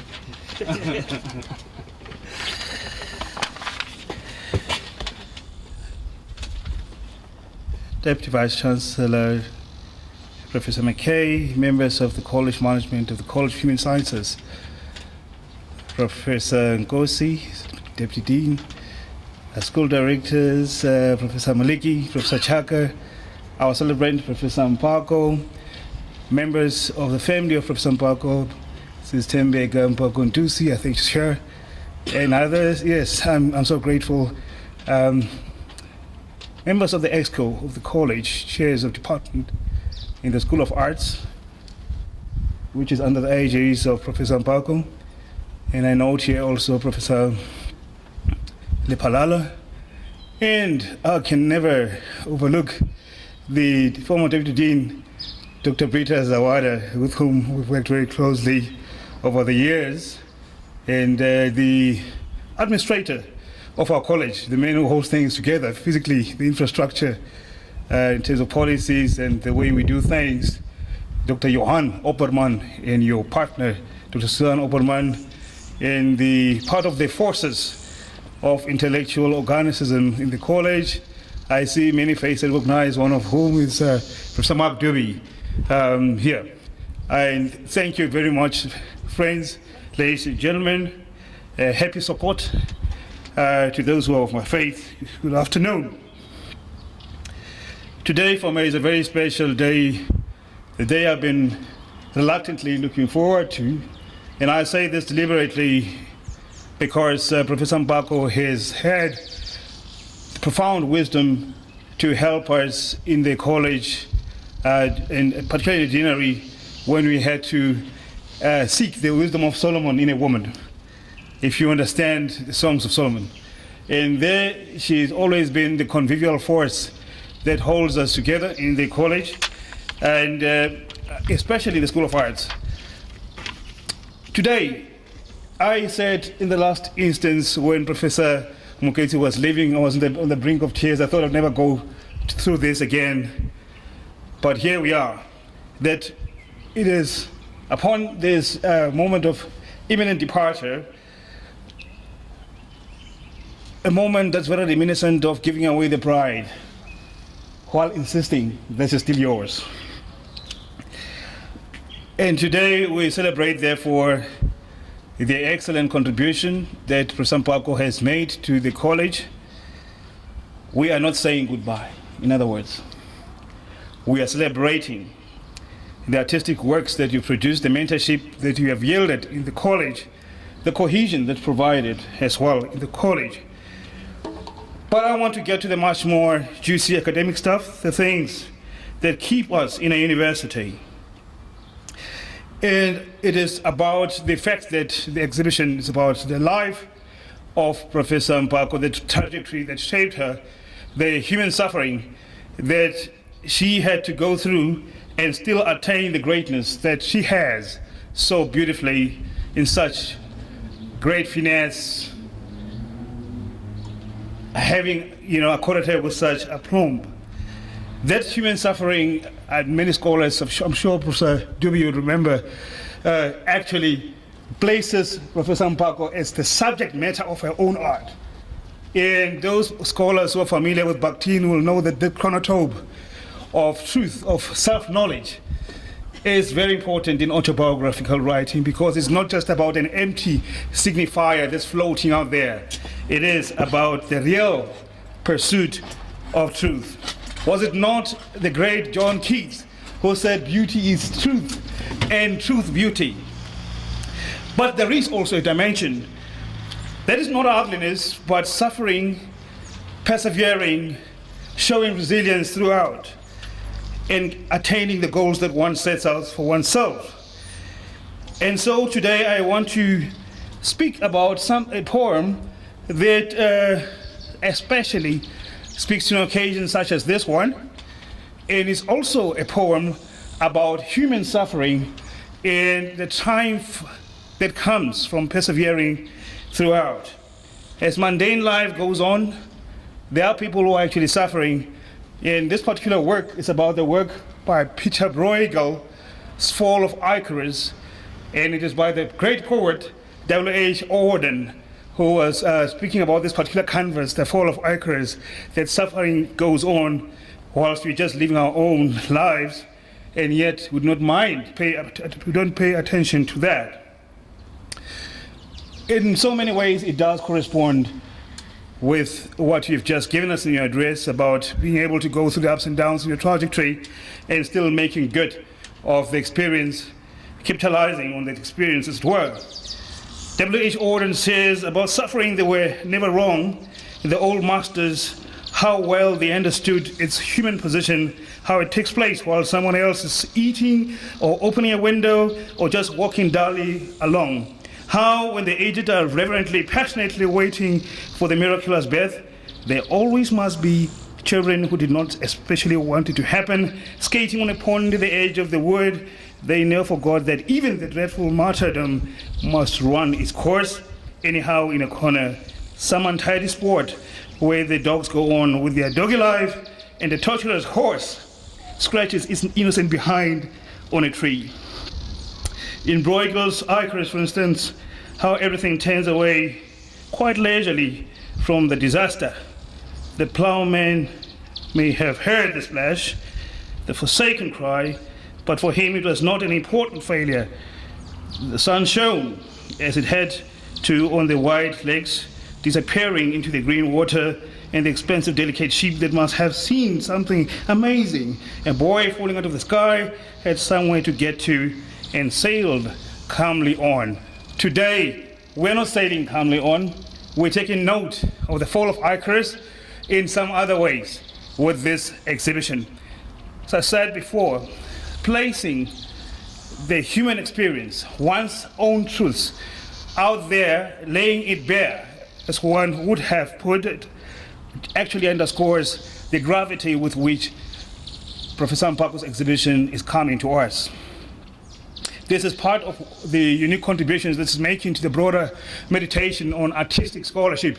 And I'm saying this deliberately because many a professor would benchmark their work on a bedrock of a magnum opus.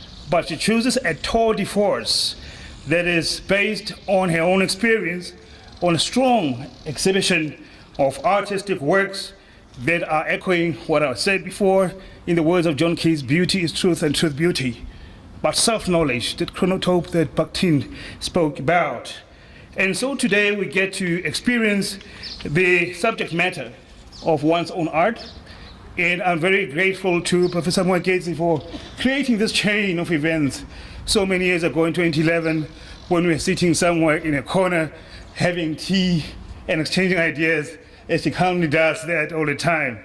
But we knew that when this comes, there was a succession place in plan, and most of the people that Professor Mpako was interacted with would actually not second guess her because we know exactly where she stands with us. She is a person who's committed to truth. Beauty is truth and truth beauty. I repeat, and thank you so much, ladies and gentlemen, for giving us the attention, gracing this event. And after so many months of us not seeing each other, it is a beautiful day. It is the day that the Lord has made. And thank you very much, Professor Mkuchini, for comparing this event so ably so far. I want to thank also Professor Thomas Puli and the many other speakers that came to speak, Professor Charlie, Professor Elisal, Professor Mpongwepe, Pauloba, who has been also here.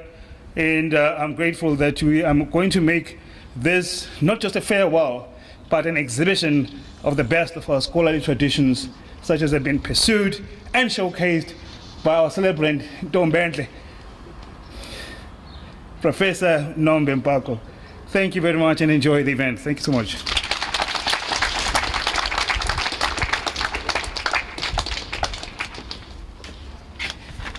Thank you, Professor Masemola.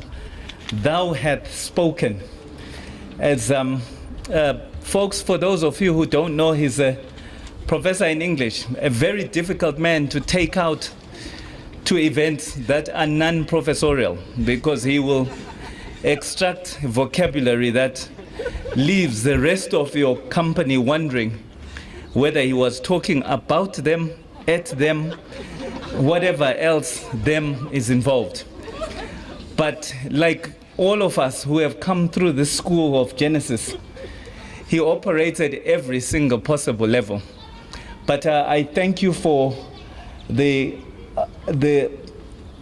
spoken words that speak about how you see Nombi. And folks, we now move on to the highest house at UNISA. We had asked Professor Lenkabula to join us to do the official opening after the official opening by Professor Morketsi.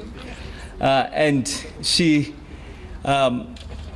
offered us the opportunity to hear from Professor McKay, who is actually a very, very close partner of this whole enterprise. She's also a College of Human Sciences at so and so, and many a time when some of us were new to this space and we were trying to figure out how Professor Morketsi operates, we would have these names of people who have been around her and they can tell you how she operates. One was Dr. Zawada, who I had not noticed. Hi, Sis Brita. And the other was Professor McKay. I would go to them and say, you know, I want to get this thing approved here. And every time I suggested, she just kills it. And they would speak me through how you work Rosemary. And folks, it worked. It worked every single time.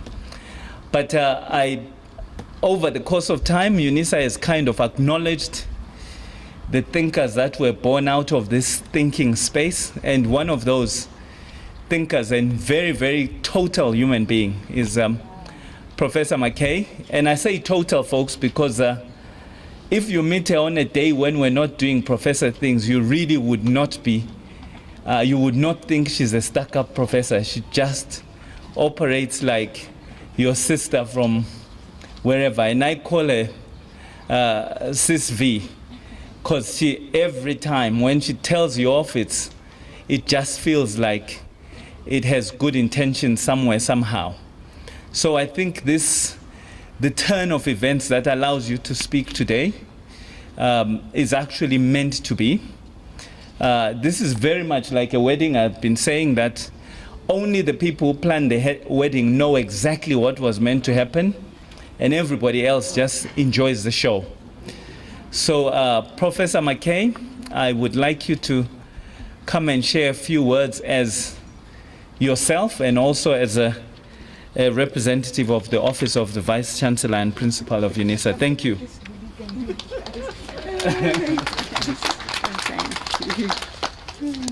Okay, I'm going to lower it. And good afternoon to everyone. I just said to Rosemary, because she knows me, I'm probably the biggest hooligan in the house. So, and yeah, I never ever intended being in this place or being now today speaking for the Vice Chancellor. But let me, on behalf of the Vice Chancellor, welcome everybody, congratulate Prof. Mpako on her solo exhibition. Thank all of you that have spoken and spoken for her and spoken about her. And it's exactly the way that I know Prof. Mpako. And in fact, when she phones you for your assignments, it means I'd already phoned her. And but we've been able to do it in a very sisterly way. I like to work through relationships, and I think we've managed to bond so well through what I call a relational management style, and all of us have acquired that. And I really got to know Prof. Mpako when she was really seriously ill last year, and I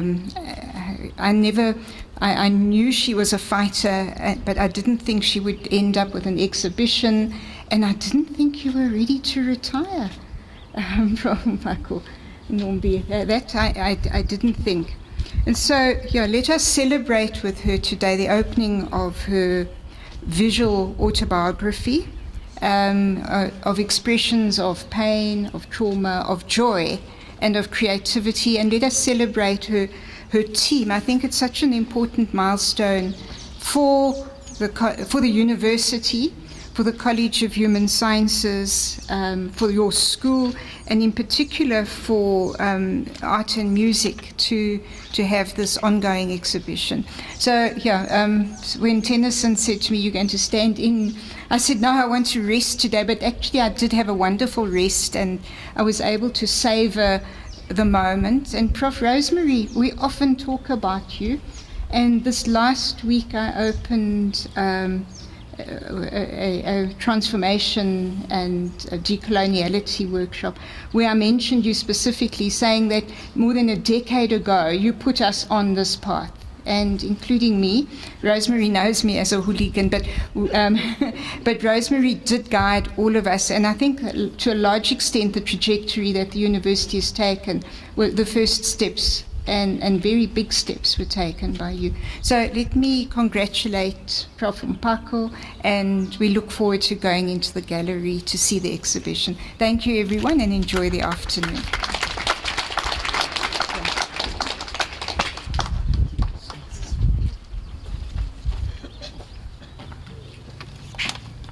Thank you, Professor McKay. Wow, yes. No, I'm laughing because I didn't want to use the word hooligan, but she's often used this to describe herself, and I never ever use it, but she continues to use it. And but thank you so much for the shared words with Nombi. I know for me personally, when we're exchanging messages this morning, and I said, "Get ready," I wanted you to speak because I know you have an intimate knowledge of our celebrant, and that always goes a much, much longer way. And it aligns also with Nombi has this view that we are all equal all the time. And I think she just wanted people who know her to speak. Folks, we are unfortunately drawing towards the end of the spoken part of this afternoon. I say unfortunate because many of you knew one side of Nombego, and you keep hearing all these other exciting sides, and you probably would have appreciated to hear a bit more. But we've got to a space now where we need to formally thank all the people who are connected to this event that we have today. And we've asked Professor Puli, who has actually spent many more unnatural sleepless nights trying to get this event together. Those who know me know I don't sleep, so it didn't really change my life particularly, because I just did not sleep in any case. But I could tell that he was waking up at the strangest of hours to make this happen. So Prof Puli, you can come through and do a quick thank you. We are also we have Pastor Weber, who is in our midst, and after the thanks has been done, we will just ask him to bless the event, and then that will open up the space for us to go and deal with digestive issues, after which we will then guide you through to the exhibition, so we can finally see what we have been teased about all through the day today. Thank you. Yes.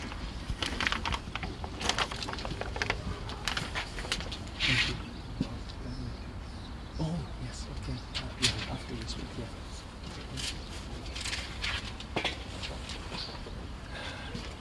Thanks, Prof. Mguchini. So this has obviously been an epic in the making, as we say.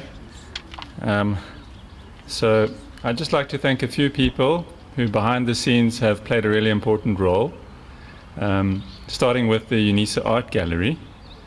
So the curator, Dr. Mkonza, who unfortunately can't be here because he's unwell. The acting assistant curator, Mr. Sango Felita.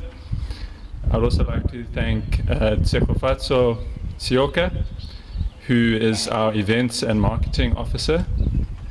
I'd like to also thank Khomotso Makuru, who's our administrative officer in the gallery. She's done most of the running about today, making sure that the tent is in the right place and we've got the necessary sign-offs and all of those important things. And I'd also like to thank Ntombi Mbata from the department, who does our finances. So that's from the administrative side. I also think that within the department there are so many people here today who've played a really important role. I mean, I've seen lecturers on the floor over the past 2 weeks who've been helping out Prof. Mpako, including her former students, but people like Kabelo Maja, who are really pulling their weight. We've already heard from Calvin, who's done a great job. I'd also like to thank college, and I've said this before, but especially Professor Nkosi, who was the power behind the college team and who made a lot of things happen. I'd also like to thank Christine Rabalau, who organized all of the transport and the guest speakers, as did Ina Baker for the Department of Art and Music. And I'm sure I've missed many people, but my partner in crime, Professor Mguchini, who has an intimate knowledge of the university, which I do not possess at this early point in my career as a manager. So thank you very much, Tennyson. I appreciate your mentorship and guidance.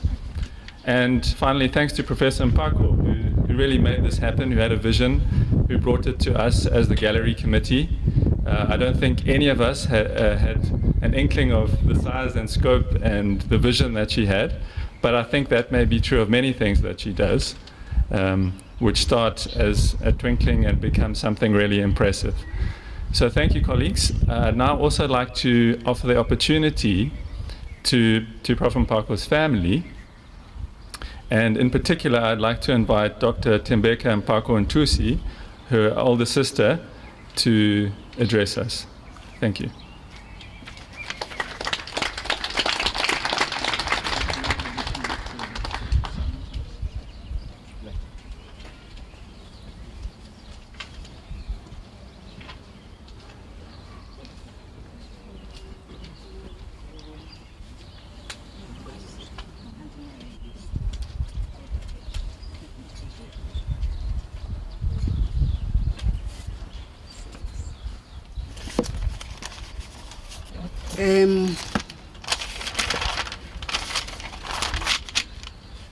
Andinali ilizwi kodwa ke inhliziyo yam nomphefumulo wam on behalf of Nombeko's family nizoyiva, you will hear. Kuthiwe apha I must come and say a vote of thanks on behalf of my family. I understand what that means. I understand English just as much as I understand Xhosa. But as I stand here, what I want to do is to address Nombeko. And by doing that, thank you for making Nombeko what she is and enabling her to be what she has become. And also for enabling her to be what she can still be.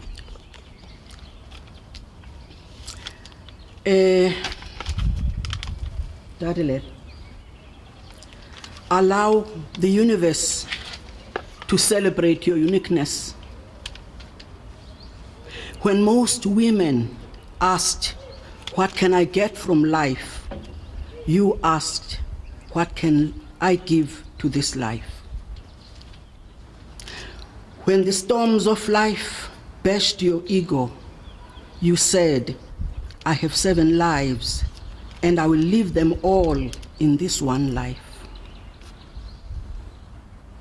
Allow the universe to celebrate your contribution. Your academic footprint knows no geographical boundaries. You have given birth to countless number of postgraduate students. You give selflessly. You love unconditionally. You live your life king size. Border Technicon made you.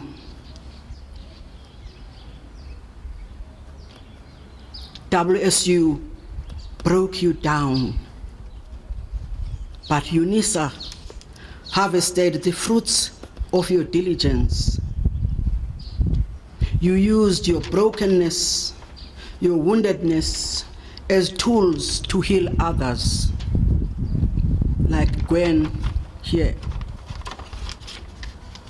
I remember on your 60th birthday, when I had the unfortunate opportunity of being present, I called them bastards that did not treat you well when you arrived at UNISA and did everything to pull you down. But today, I am standing here calling them angels who have given you wings to fly, to be where you are and where God wanted you to be. Dadele, allow your family and friends to celebrate your authenticity. You live your life with conviction and confidence. You have stayed true to yourself. As I was thinking about you and this exhibition and everything else that was happening at this time of your life, I was reminded of my favorite author, Brené Brown, who once wrote, "To be authentic, we must cultivate the courage to be imperfect and vulnerable. We have to believe that we are fundamentally worthy of love and acceptance just as we are.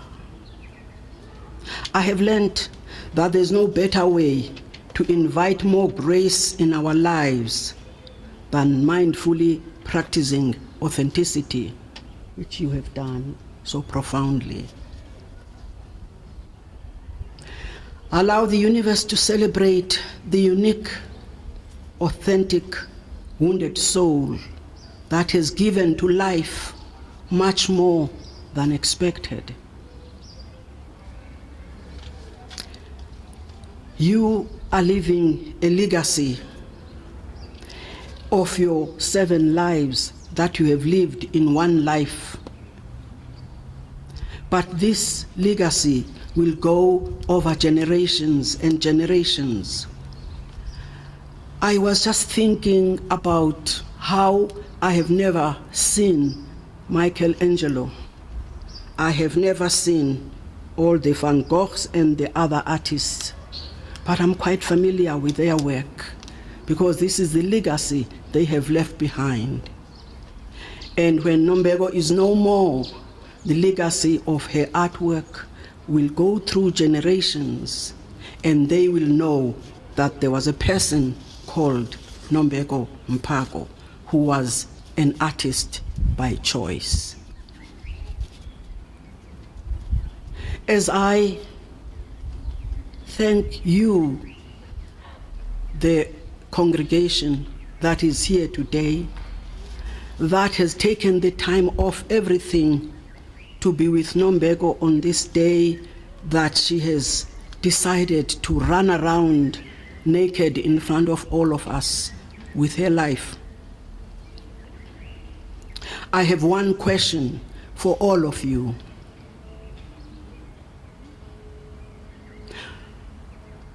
Are you going to go away and say, yo, I didn't know Nombeko's life was so good, or Nombeko's life was so bad, or Nombeko was such a human being?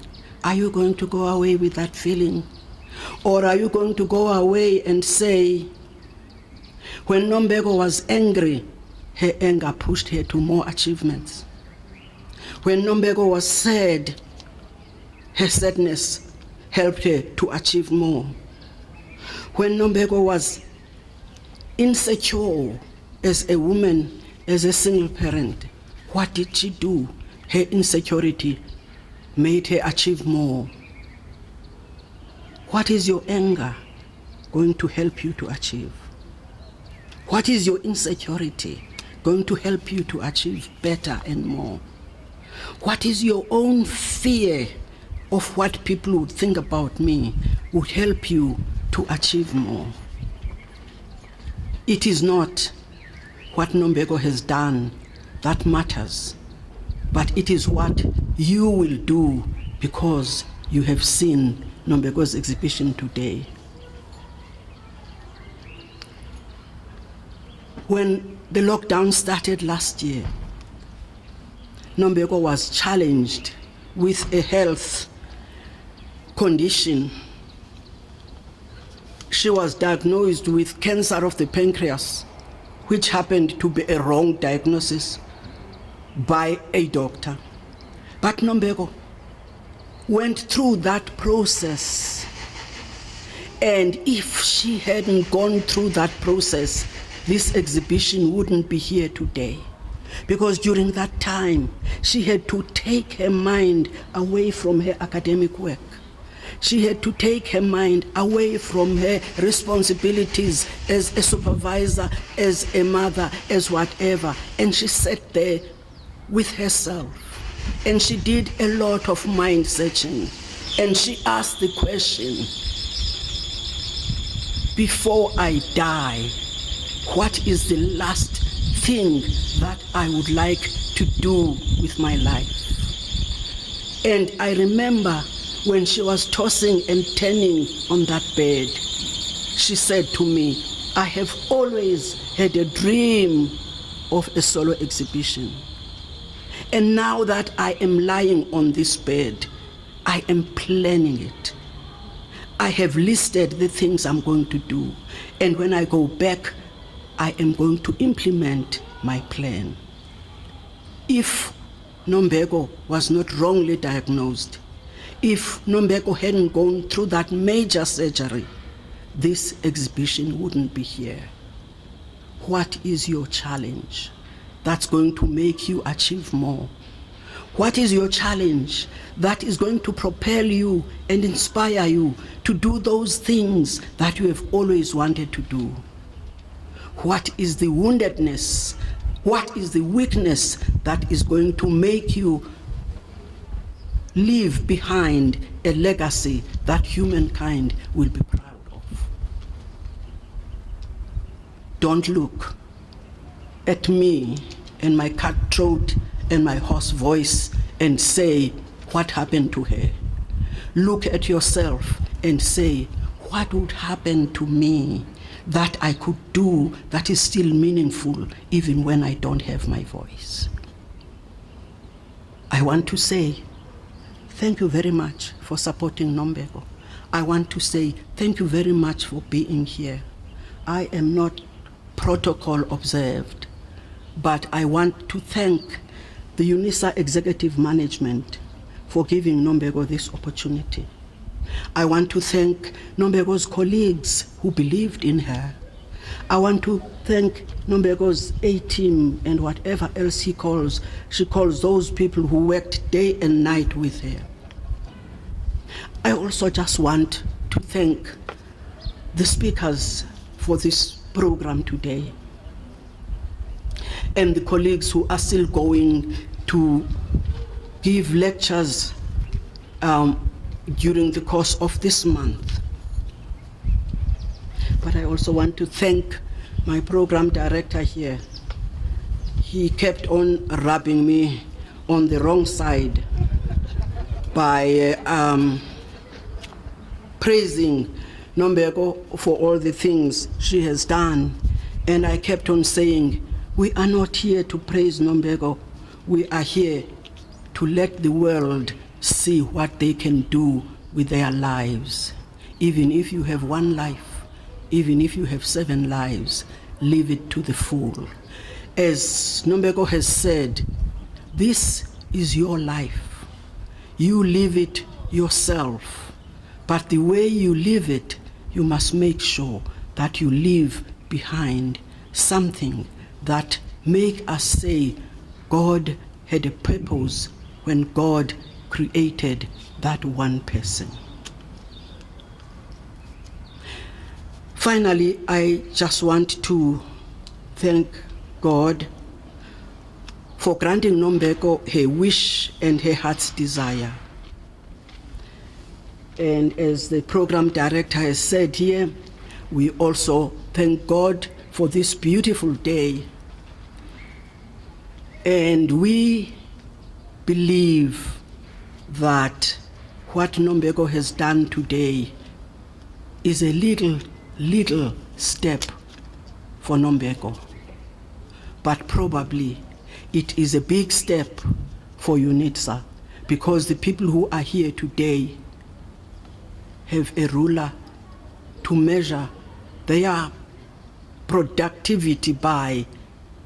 And as we say, you always want to do better than your mentor.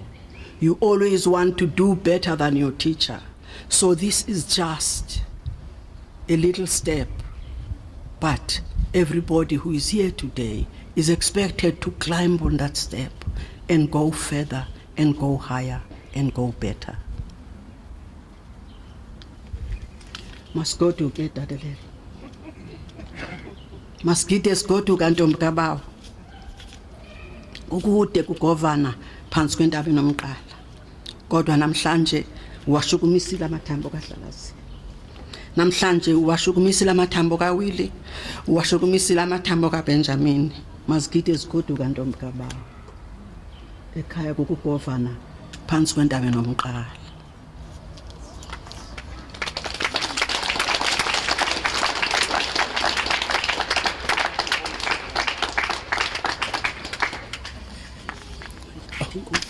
Oh, thank you. Thank you very much, Dr. Mpako Ntusi. I have heard many things about the family from which Nombeko comes, and I know that her mind is one of many in that space, and I have evidence now. I have evidence of this. I think you've left us with a great many thing for us to think about. Folks, we're nearing the end of our program. Just as I mentioned, we've got Pastor Weber who's going to bless the rest of the evening, and I hope you'll bless us for the rest of our lives, in fact. And then after that, I just ask you to give us 1 minute to do one quick administrative announcement around how the latter part of the afternoon will work. Thank you so very much. Pastor Weber, you're welcome. Thank you. Well, a point of correction, I am Muema. Muema, yes. Otherwise, people will be Googling Weber and not to be found anywhere they say he's such a fraud. Ladies and gentlemen, children of God, I greet you. And the celebrant, I greet you and I honor you. What a colossal soul. After hearing a lot of people speaking, I welled a bit. I said, this is a shepherd of shepherds. You have grace and an anointing to mine things that are hidden and potence that would have not even surfaced, but because of you, the world will celebrate even greater leaders. I thank you, my sister. And it's not the end. Before I pray, I just want to read this one scripture which I believe is relevant. I also had about 20 verses and chapters around art in the Bible, but I'll leave that for another day.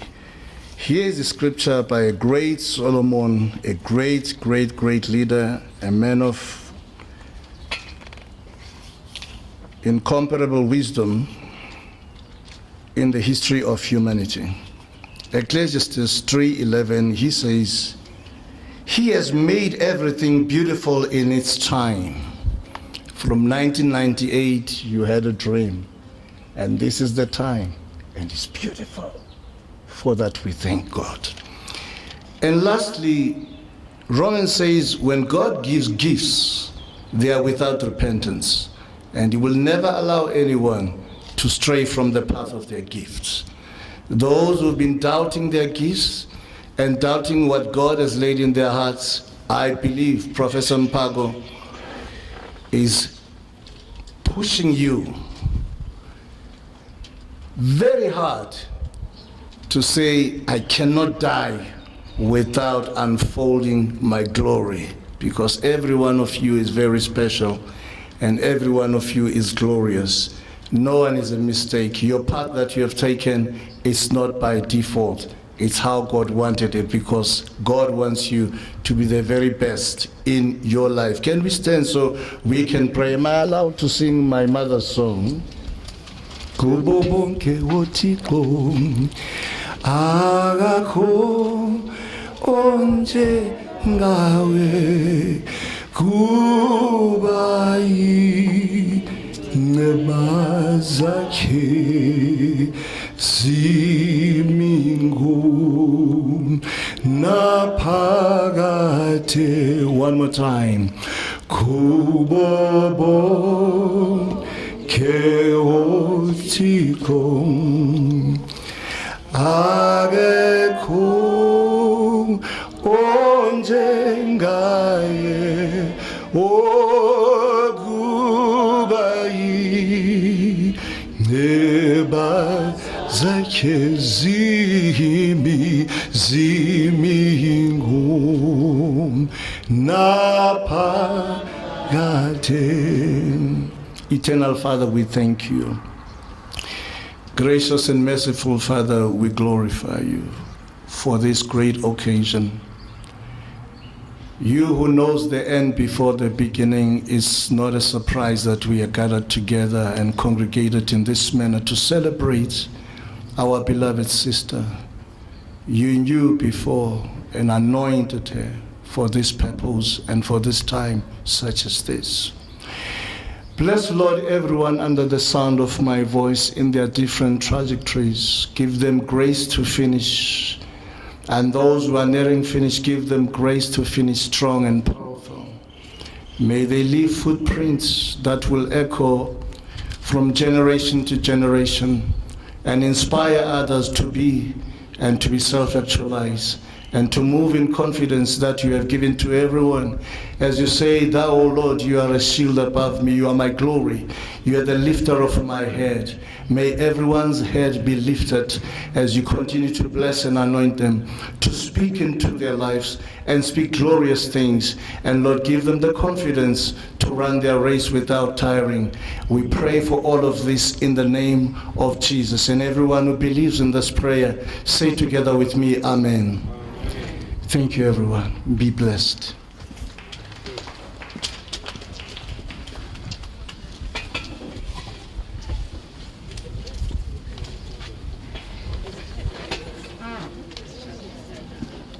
Thank you for that. Ooh, am I still on? Yes. Thank you very much. The last few administrative announcements have to do with the roster. So we have some limitations on how many people can go into the gallery at any one time, because it's a fairly small venue. So the department staff went this morning, and Prof. Mpako's team have been there. So the next group to go will be all of the speakers and the direct family. So everyone who spoke today, the direct family and management.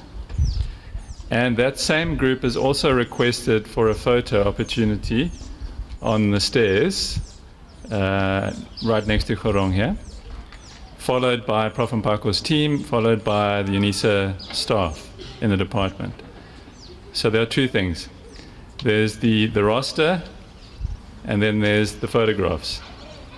And then the third thing is that there's food, which I think everyone needs.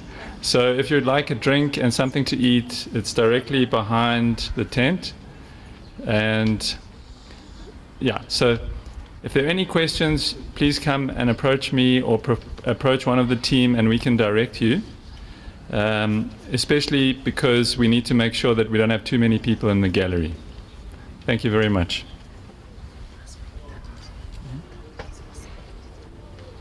Last minute announcement is that Prof. Mpako's works are for sale. Thank you.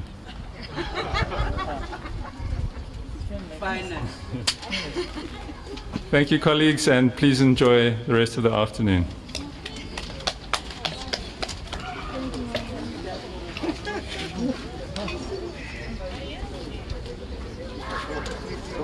I think our time was our only biggest enemy, but it was inevitable at some point. Yeah, but I think it was going really well. So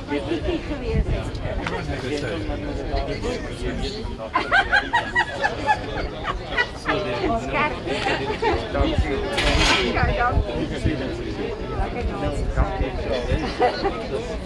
no